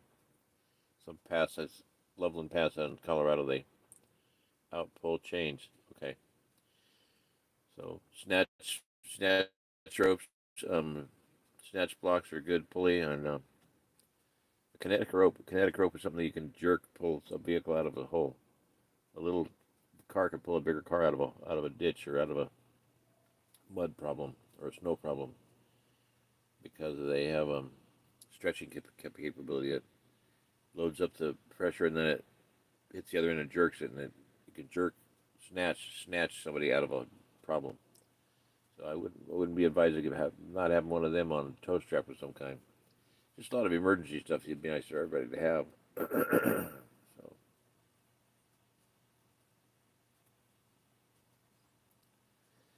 Build your own home. If we get 5 people together, we can start building homes. And this is where it's going to go exponential. When, let's say, 500,000 people get here, or let's say 5 people. Let's say it's 5. 5 y'all that are listening to me right now get here. We find some property. We start building somebody a home. We build another home. More people come in, then suddenly that I told you about this. Okay, I told you about this earlier. I'm going to repeat it again. Some guy did something for a king, and the king said, "Give him whatever he wants. I'm going to give you whatever he wants." He goes, "I just want 1 grain of rice, and then on the chessboard, 1 grain, then 2 grains, then 4 grains, then 8 grains." King goes, "Well, whatever. Pay him." And a few weeks later, the treasurer comes to the king and says, "I'm having a problem with this guy here." He says, "What is the problem?" He goes, "Well, all he wanted was some rice. Give him the rice he wanted. 1, 2, 4, 8." He says, "There's not enough rice in our kingdom. There's not enough rice on the entire earth to pay him." So, you know, 2 people, 4 people. Yeah, this is going to happen really quick. That's what I'm seeing. Remember, too, Exodus is going to happen this Passover.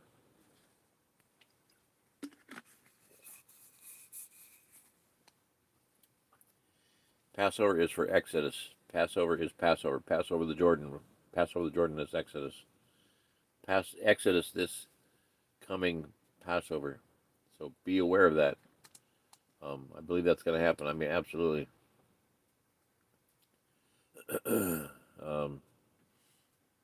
Message by Jim Staley. I'll try to link it here. I linked it on one of the very earliest of the streams. Go back to my videos and look back to the live stream there. There's a video there that I linked. Message about, very deep, very powerful message, very hot message. That it's time to get cleaned up. Clean up your life too. Don't have any sin in your life. Get cleaned up. Get right before God. Get your house in order. You never know when you might be taken out of this world. But you want to have Father's cooperation if you want to be moving too. So stay right with Him. Get cleaned up and be ready for Exodus. If all you got is tent, have a good tent in good shape. If all you can have is a little camper, you have something that's in the best shape you can have it in. Have your brakes done. Get your bearings greased. Get your wheels in good shape. Battery, fluids. Keep everything in top order. If you got a vehicle, keep it in absolute top condition. Don't let it go. Don't let anything fall by the wayside. Make sure you keep it running good. Be willing to help other people. Don't be stupid. Don't be stupid about things, but be willing to help other believers. If you camp out, leave the campsite better than you found it. Leave food if you can leave it. Leave some fire starting equipment if you can leave it.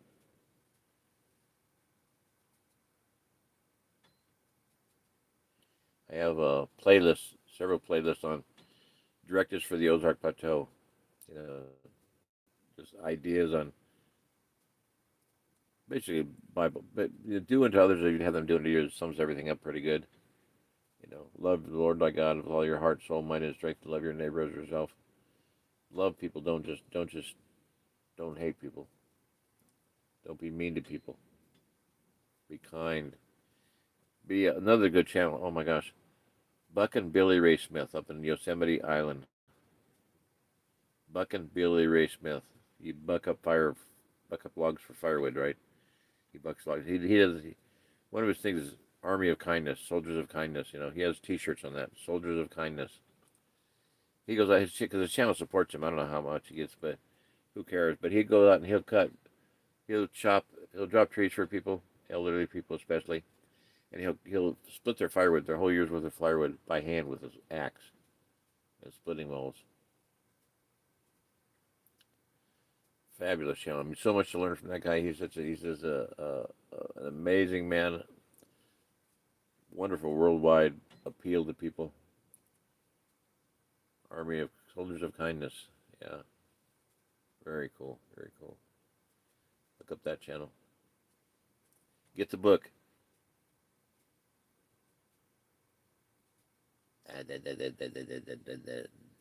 Henry David Thoreau. Walden Pond. Read that book about building your own home and how it's like the birds that sing are colorful. They're beautiful birds. They have a happy life. They build their own home, but other birds are drab and dull, and they don't sing, and they don't do anything other than steal homes from other birds. Be a bird that'll build your own home and enjoy it. You'll have a happier life. And live out of debt. You can build a home for what you make in 6 months. Be out of debt. You don't have to be in debt in a home. Don't have to buy a home phone. Pay unbiblical, ungodly usury to a stupid bank. Does not have to happen. Everybody here in the Ozarks will have a home free. Got disconnected for a while, Jerry. Oh, bummer. You did, I think. You did. I'm still on 135, hour 35. I'm okay. I'm gonna get off here pretty soon, people. Mary, I agree. Hi, Mary. How you doing? Yes, exactly. So I got to go back. I don't know what you're saying there. So I won't be locked into only one type of renewable energy that I don't have to depend on the grid. Absolutely, firewood, propane, spread it out. Solar, yeah.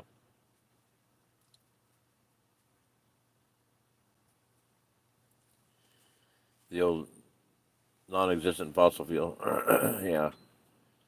Wind, solar, yeah. Well, that takes money. Yippee-ki-yay. Firewood's pretty easy to do.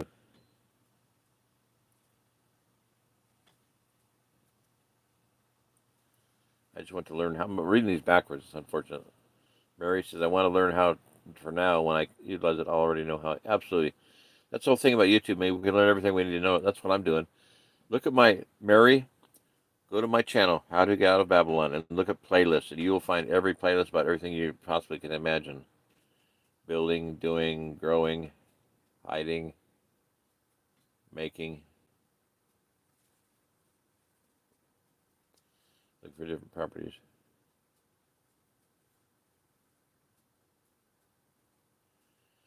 Earth back home. Yeah. Yeah, that one family builds Earth back home. That's really great. Earth bag homes are extremely all. Let me say this, Mary. All alternative homes are labor intensive, but earth bag is one of those massively labor intensive because you're pounding, you're hammering, you're ramming. It's basically rammed earth. There's different kinds of rammed earth. There's compressed earth block where you just run a machine, boom, boom, boom, boom, boom. There's a machine called a village builder, little motor run thing, and it'll crank out more blocks than three men can handle in a day. That's a machine rammed earth. There's rammed earth where you actually ram the earth in a free form, slipped form, pound it, ram it in. Earth bag is free form rammed earth, and then there's another kind I don't remember. Anyway, there's various kinds of rammed earth situations. Earth bag is free form, FFRE, free form rammed earth. But they're all labor intensive. But just realize that Earthship home is rammed earth. Earthship is rammed earth. They're ramming earth into tires. They're all very, very labor intensive. Okay, so be aware of that. Don't. There's pie in the sky, and it doesn't do any good if you can't ever eat it. So be careful. Cobb and Corbett. Here's listen to me, people, please. Cobb and Corbett are both very, very attractive to me for the reason that everybody can do it. A grandmother, and his 3-year-old granddaughter built a Cobb home. You can do it yourself. You have to have help with the roof. You get very, complex, but you can do that. Even that, you can do anything yourself. Given Cobb and Corbett, why? Because Cobb is a round ball. Like I said, a little bit smaller than a soccer ball, bigger than a softball, but smaller than a soccer ball. Okay, a round blob of dirt. You can make them softball size. You can make them golf ball size if you want it. It's gonna take you a whole long time to do it, but you can do it. You can do basketball sized globs, or you can pick them up. It's getting kind of heavy, bulky. But you basically stick to a size of a blob that you can throw up, pass up onto the wall, and pack into the wall really, really efficiently. That's usually about the size of a softball, between the softball and soccer ball size. Cordwood kids can help in build these things. That's why it's a whole family operation. You can have a whole family do this. These log homes, handling a log that weighs 1,500 pounds is not conducive to older people or younger people or weak people. You got to have a machinery and a couple of no neck lumberjacks to do that kind of stuff. It ain't gonna happen for most people. So that's why I say just learn what you can, Mary. Absolutely.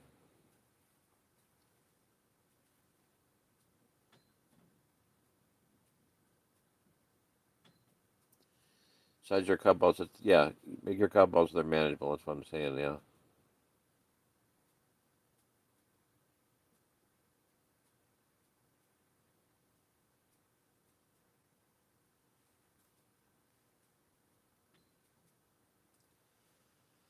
Mary, back to my original question. Okay.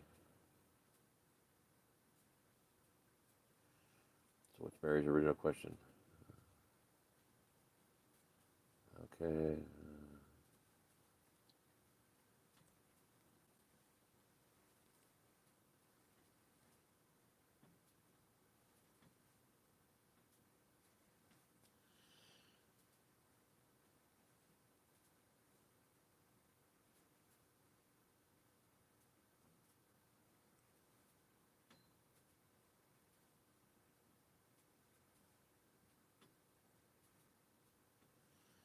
Yeah, I think I found where Mary came in.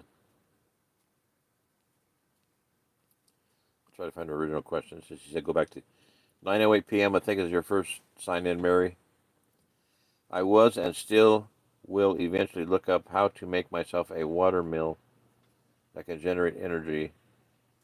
Also a wind-powered mill that can give energy. I don't want to be reliant only on solar. Any ideas? Yeah.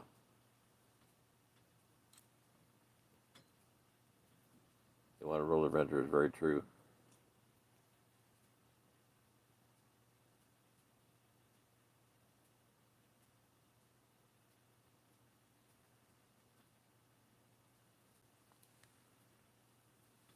There's a Russian guy. Another one, absolute favorite channel. Look this guy up, people. I mean, don't do it tonight. Advoco Makes. Advoko. Advoco Makes. Like advocate, a lawyer. He's a lawyer, okay? That's the name of his channel. English. He's got a Russian channel too. He got 1 million subscribers in Russian, but he's got an American English channel. Advoco Makes, and he built a water wheel from scratch. Built it out of wood to make power. Yeah, you can do that. There's a Pelton wheel. You can take a little pressure down to a little, I think a quarter-inch. A Pelton wheel, you could do a quarter-inch jet of water. You know, you could build a wheel that'll make you like some electricity to charge little devices like cell phones and stuff. But you know, there's a lot of labor involved in all that. You could buy things and do it cheaper, do it quicker. You know, not cheaper but quicker maybe. Um, and there's wood gas. The people that believe in wood gas, they say the sun doesn't always shine, the wind doesn't always blow, but smoke always rises. You can always make wood gas. There's always something to make wood gas out of. So just a thought there on alternative energy because you can run a generator on wood gas.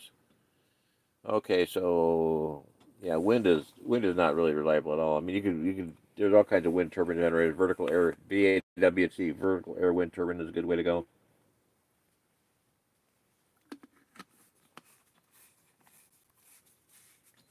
The big prop idea. Anything with a blade turbine is stupid. I think vertical air is the way to go. Like 55-gallon drums just spinning on a vertical axis. Very efficient. They run from no matter what direction the wind's blowing, they could run.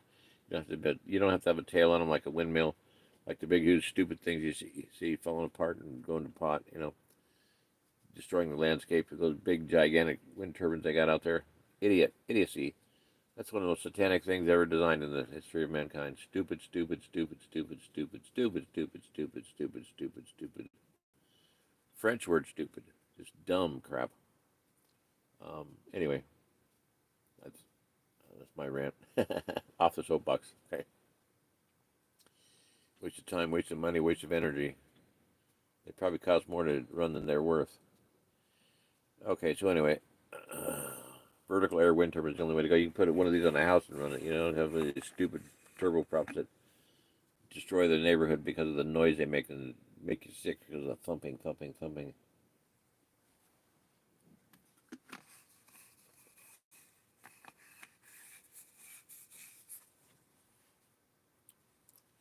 All kinds of alternative energy. Yep. You can make an earth battery, get energy from the earth. The earth is full of electricity.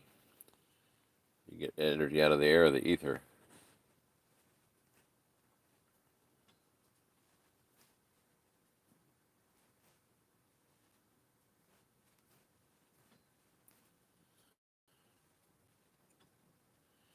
Mary says, I already own a gas generator and a few solar generators and backup panels for when I use them. Oh, cool.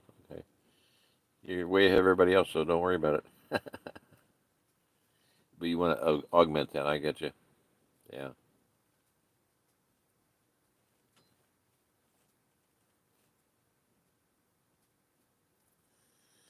So, Mary, my question would be, I think Ray already addressed this. Do you have property already? Are you looking for property? Probably already talked about that. But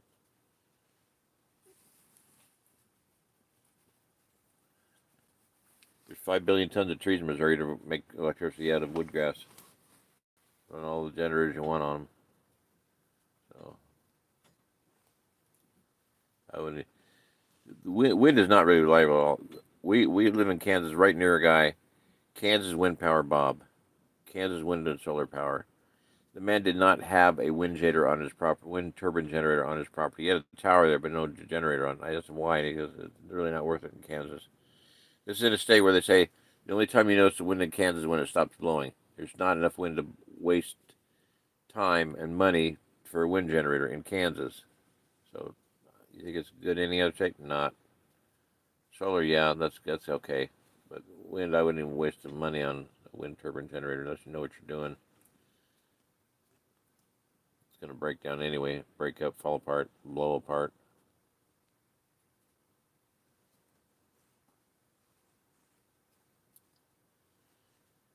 Like I said, wood gas will run the thing, everything.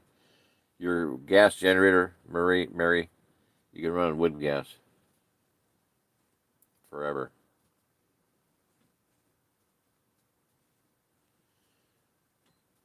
Deborah Perry Jerry says no to stay away from national and state parks.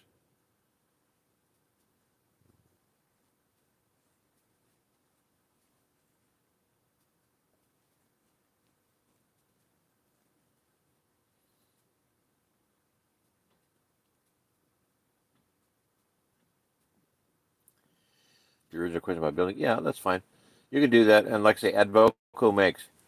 He does that. Now, how to do it? How to do it? You don't have to be a water wheel. You can have a Pelton wheel. You can make a smaller.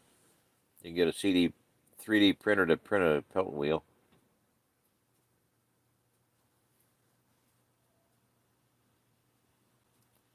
Yeah, that guy is so genius. Let me say, while I'm on the subject of good channels, Advoco makes. He has one of the most brilliant things I've ever seen in my entire life, and this is a lifesaver. It could be a lifesaver for a lot of people, around the world, millions of people. We need bees. Everybody knows bee populations are dying off. Well, this guy designed and developed an entire system for taking care of bees. He calls it contactless. He raises bees in an apartment building in Russia, a house. Contactless bees made out of plastic bottles and those polycarboys for 5 gallon jugs, water jugs and stuff. I mean, contactless beekeeping. Oh my gosh, phenomenal! The guy's genius, absolute genius. Everything he does is outside the box. I just love the guy. Look at his vertical cooking system with yeah, ADVOKO, Advoco makes. I think the makes is capital letters, but Marie, now I've been looking all day. I'm going cross-eyed. That's so funny, but the water one can be on a loop to just push the same water through it. Yeah.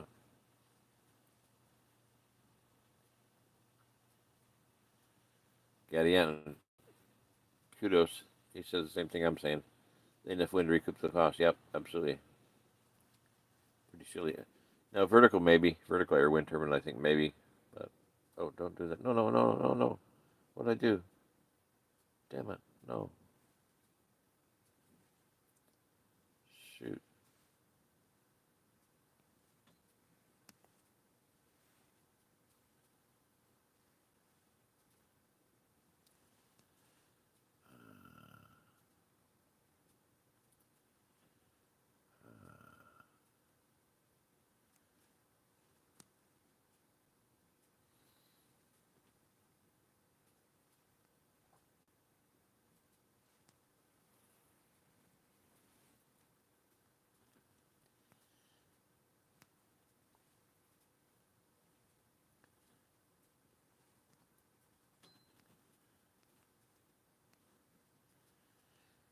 Gadian, if you would restate there ain't enough wind in this parts to recoup the cost. accidentally removed that one. Sorry, I don't know how to undo it.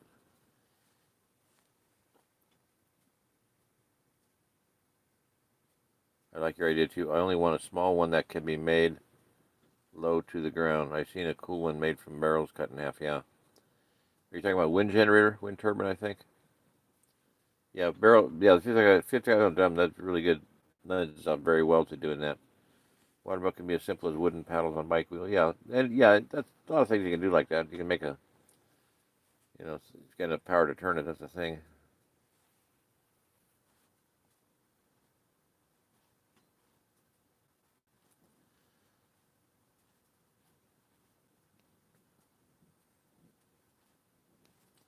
Okay, well, we're at almost 2 hours, so I'm gonna can this. Good talking. Yeah, really good. I wish Ed and Jen would show up. Ed and Jen, where you at? Knock on.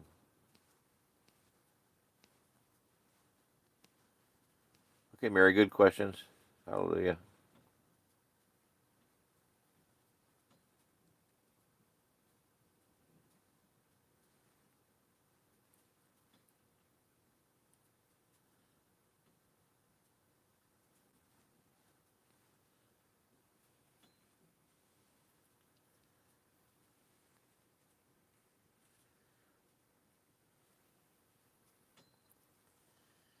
Leah, did you see Ray's comment there? For another Christian community area, try Travis, prepared homesteader. Yeah, Travis is very good. YouTube videos. Once a month, he has an all-day meeting in Texas County. He connects people to a realtor. Oh, that is so cool. Awesome. Sweet. It's good to, I got 2 hours, almost 2 hours of very good light with the grease of 4 bacon slices, half bottom of soda can, slice of an old cotton mitten, and a penny. What in the world is that mean? I got almost 2 hours of very good light. Oh, he made light with the grease of 4 bacon slices. Dadgummit, stop it.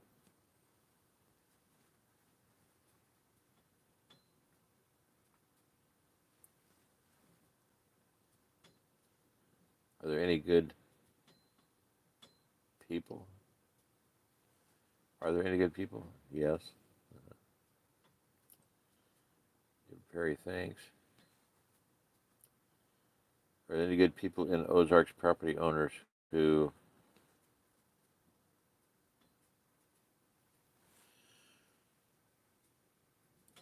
owner finance? I'm hoping to see more of that.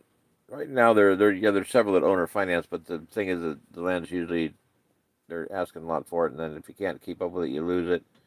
They sell it again. One guy, family bought land from a guy, 5 acres, sold it like $15,000. He told them before they bought it, he said, "This is the 21st time I've sold this same piece of property." Does that give you any high confidence level? No. But there is OzArk. Okay. Start over.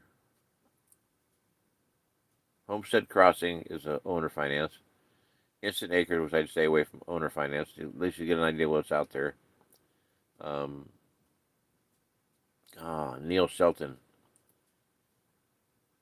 He has a magazine called homestead.org. He pays people to write articles. And Ozark Acres, Ozark Homestead. He has a real estate company. That's where he makes his money, is real estate. And then Ben Zinning does that. He's not doing too much right now. He doesn't have any property for sale. Friend of mine, that's who founded our farm. But look up Neil Shelton. Ozark Heritage, Ozark Homestead, owner finance. No credit check, no down payment. Just boom, you can buy land from him. The reason he's so free about dying is because he picks up a lot of people riffraff that aren't ever going to pay him off. So he repossesses it. They sound really nice and sound friendly, but they'll take your land back from you. So anyway, I'm gonna call it quits here. My voice is going.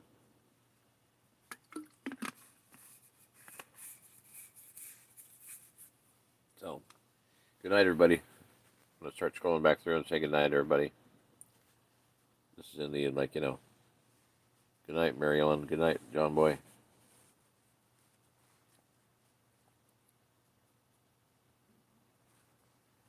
Good night, Ray. Thanks for that thing about Travis. That's good. He's a good guy. I like him.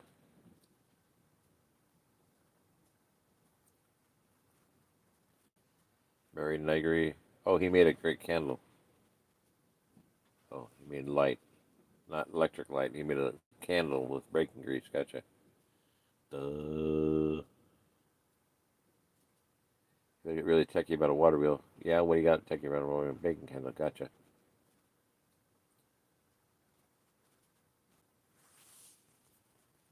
Good night, Ray. Good night, Zimbabwe Zach. Good night, Mary. Good night, Leah. Good night.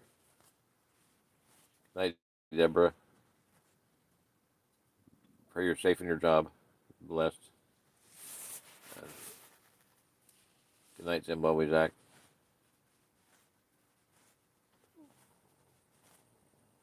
Gaddy Aunt, good night. I think that's about it. Repeats.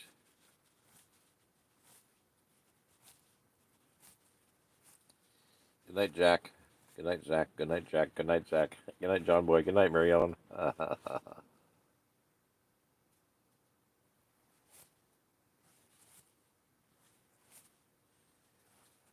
Amalia, good night.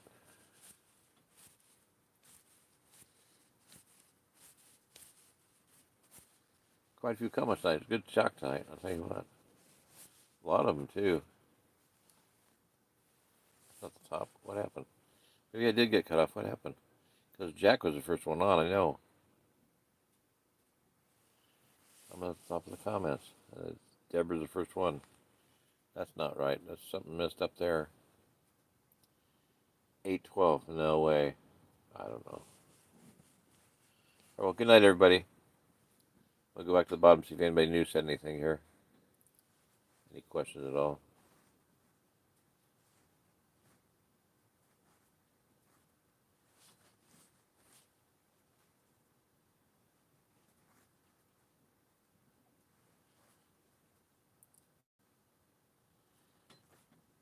Good night, Ben Bob. Only for old people who can't buy land. There will be, Zach. Don't worry about it. Yeah. Gotta happen. More people come in, the more things are going to open up, too. Good night, Mary. Good night, Elizabeth. Who's Elizabeth? Good night, Jeremiah, you smart aleck. Sleep well, Jerry. You too, Deb. Good night. Love you all. Make candle with 5/6 casing with vegetable oil and wick. That makes no sense whatsoever. So wait till you log off, okay? Hi, Mary. Yeah, die hard. Hallelujah. Sweet. Love you guys. Oh, wow. 5/6 casing, and that don't make any sense to me. All right, that's it. I'm going to hit the X here. X out. Good night, guys. Thank you. Love you all. Good talking. Good night, Mary. You can say goodbye now. 3/8. You mean 308? As a lid to turn it off. Drill a hole into the block of wood to stand it up. I think you'd use for wicket at 308 casing. Why would you want a candle that small?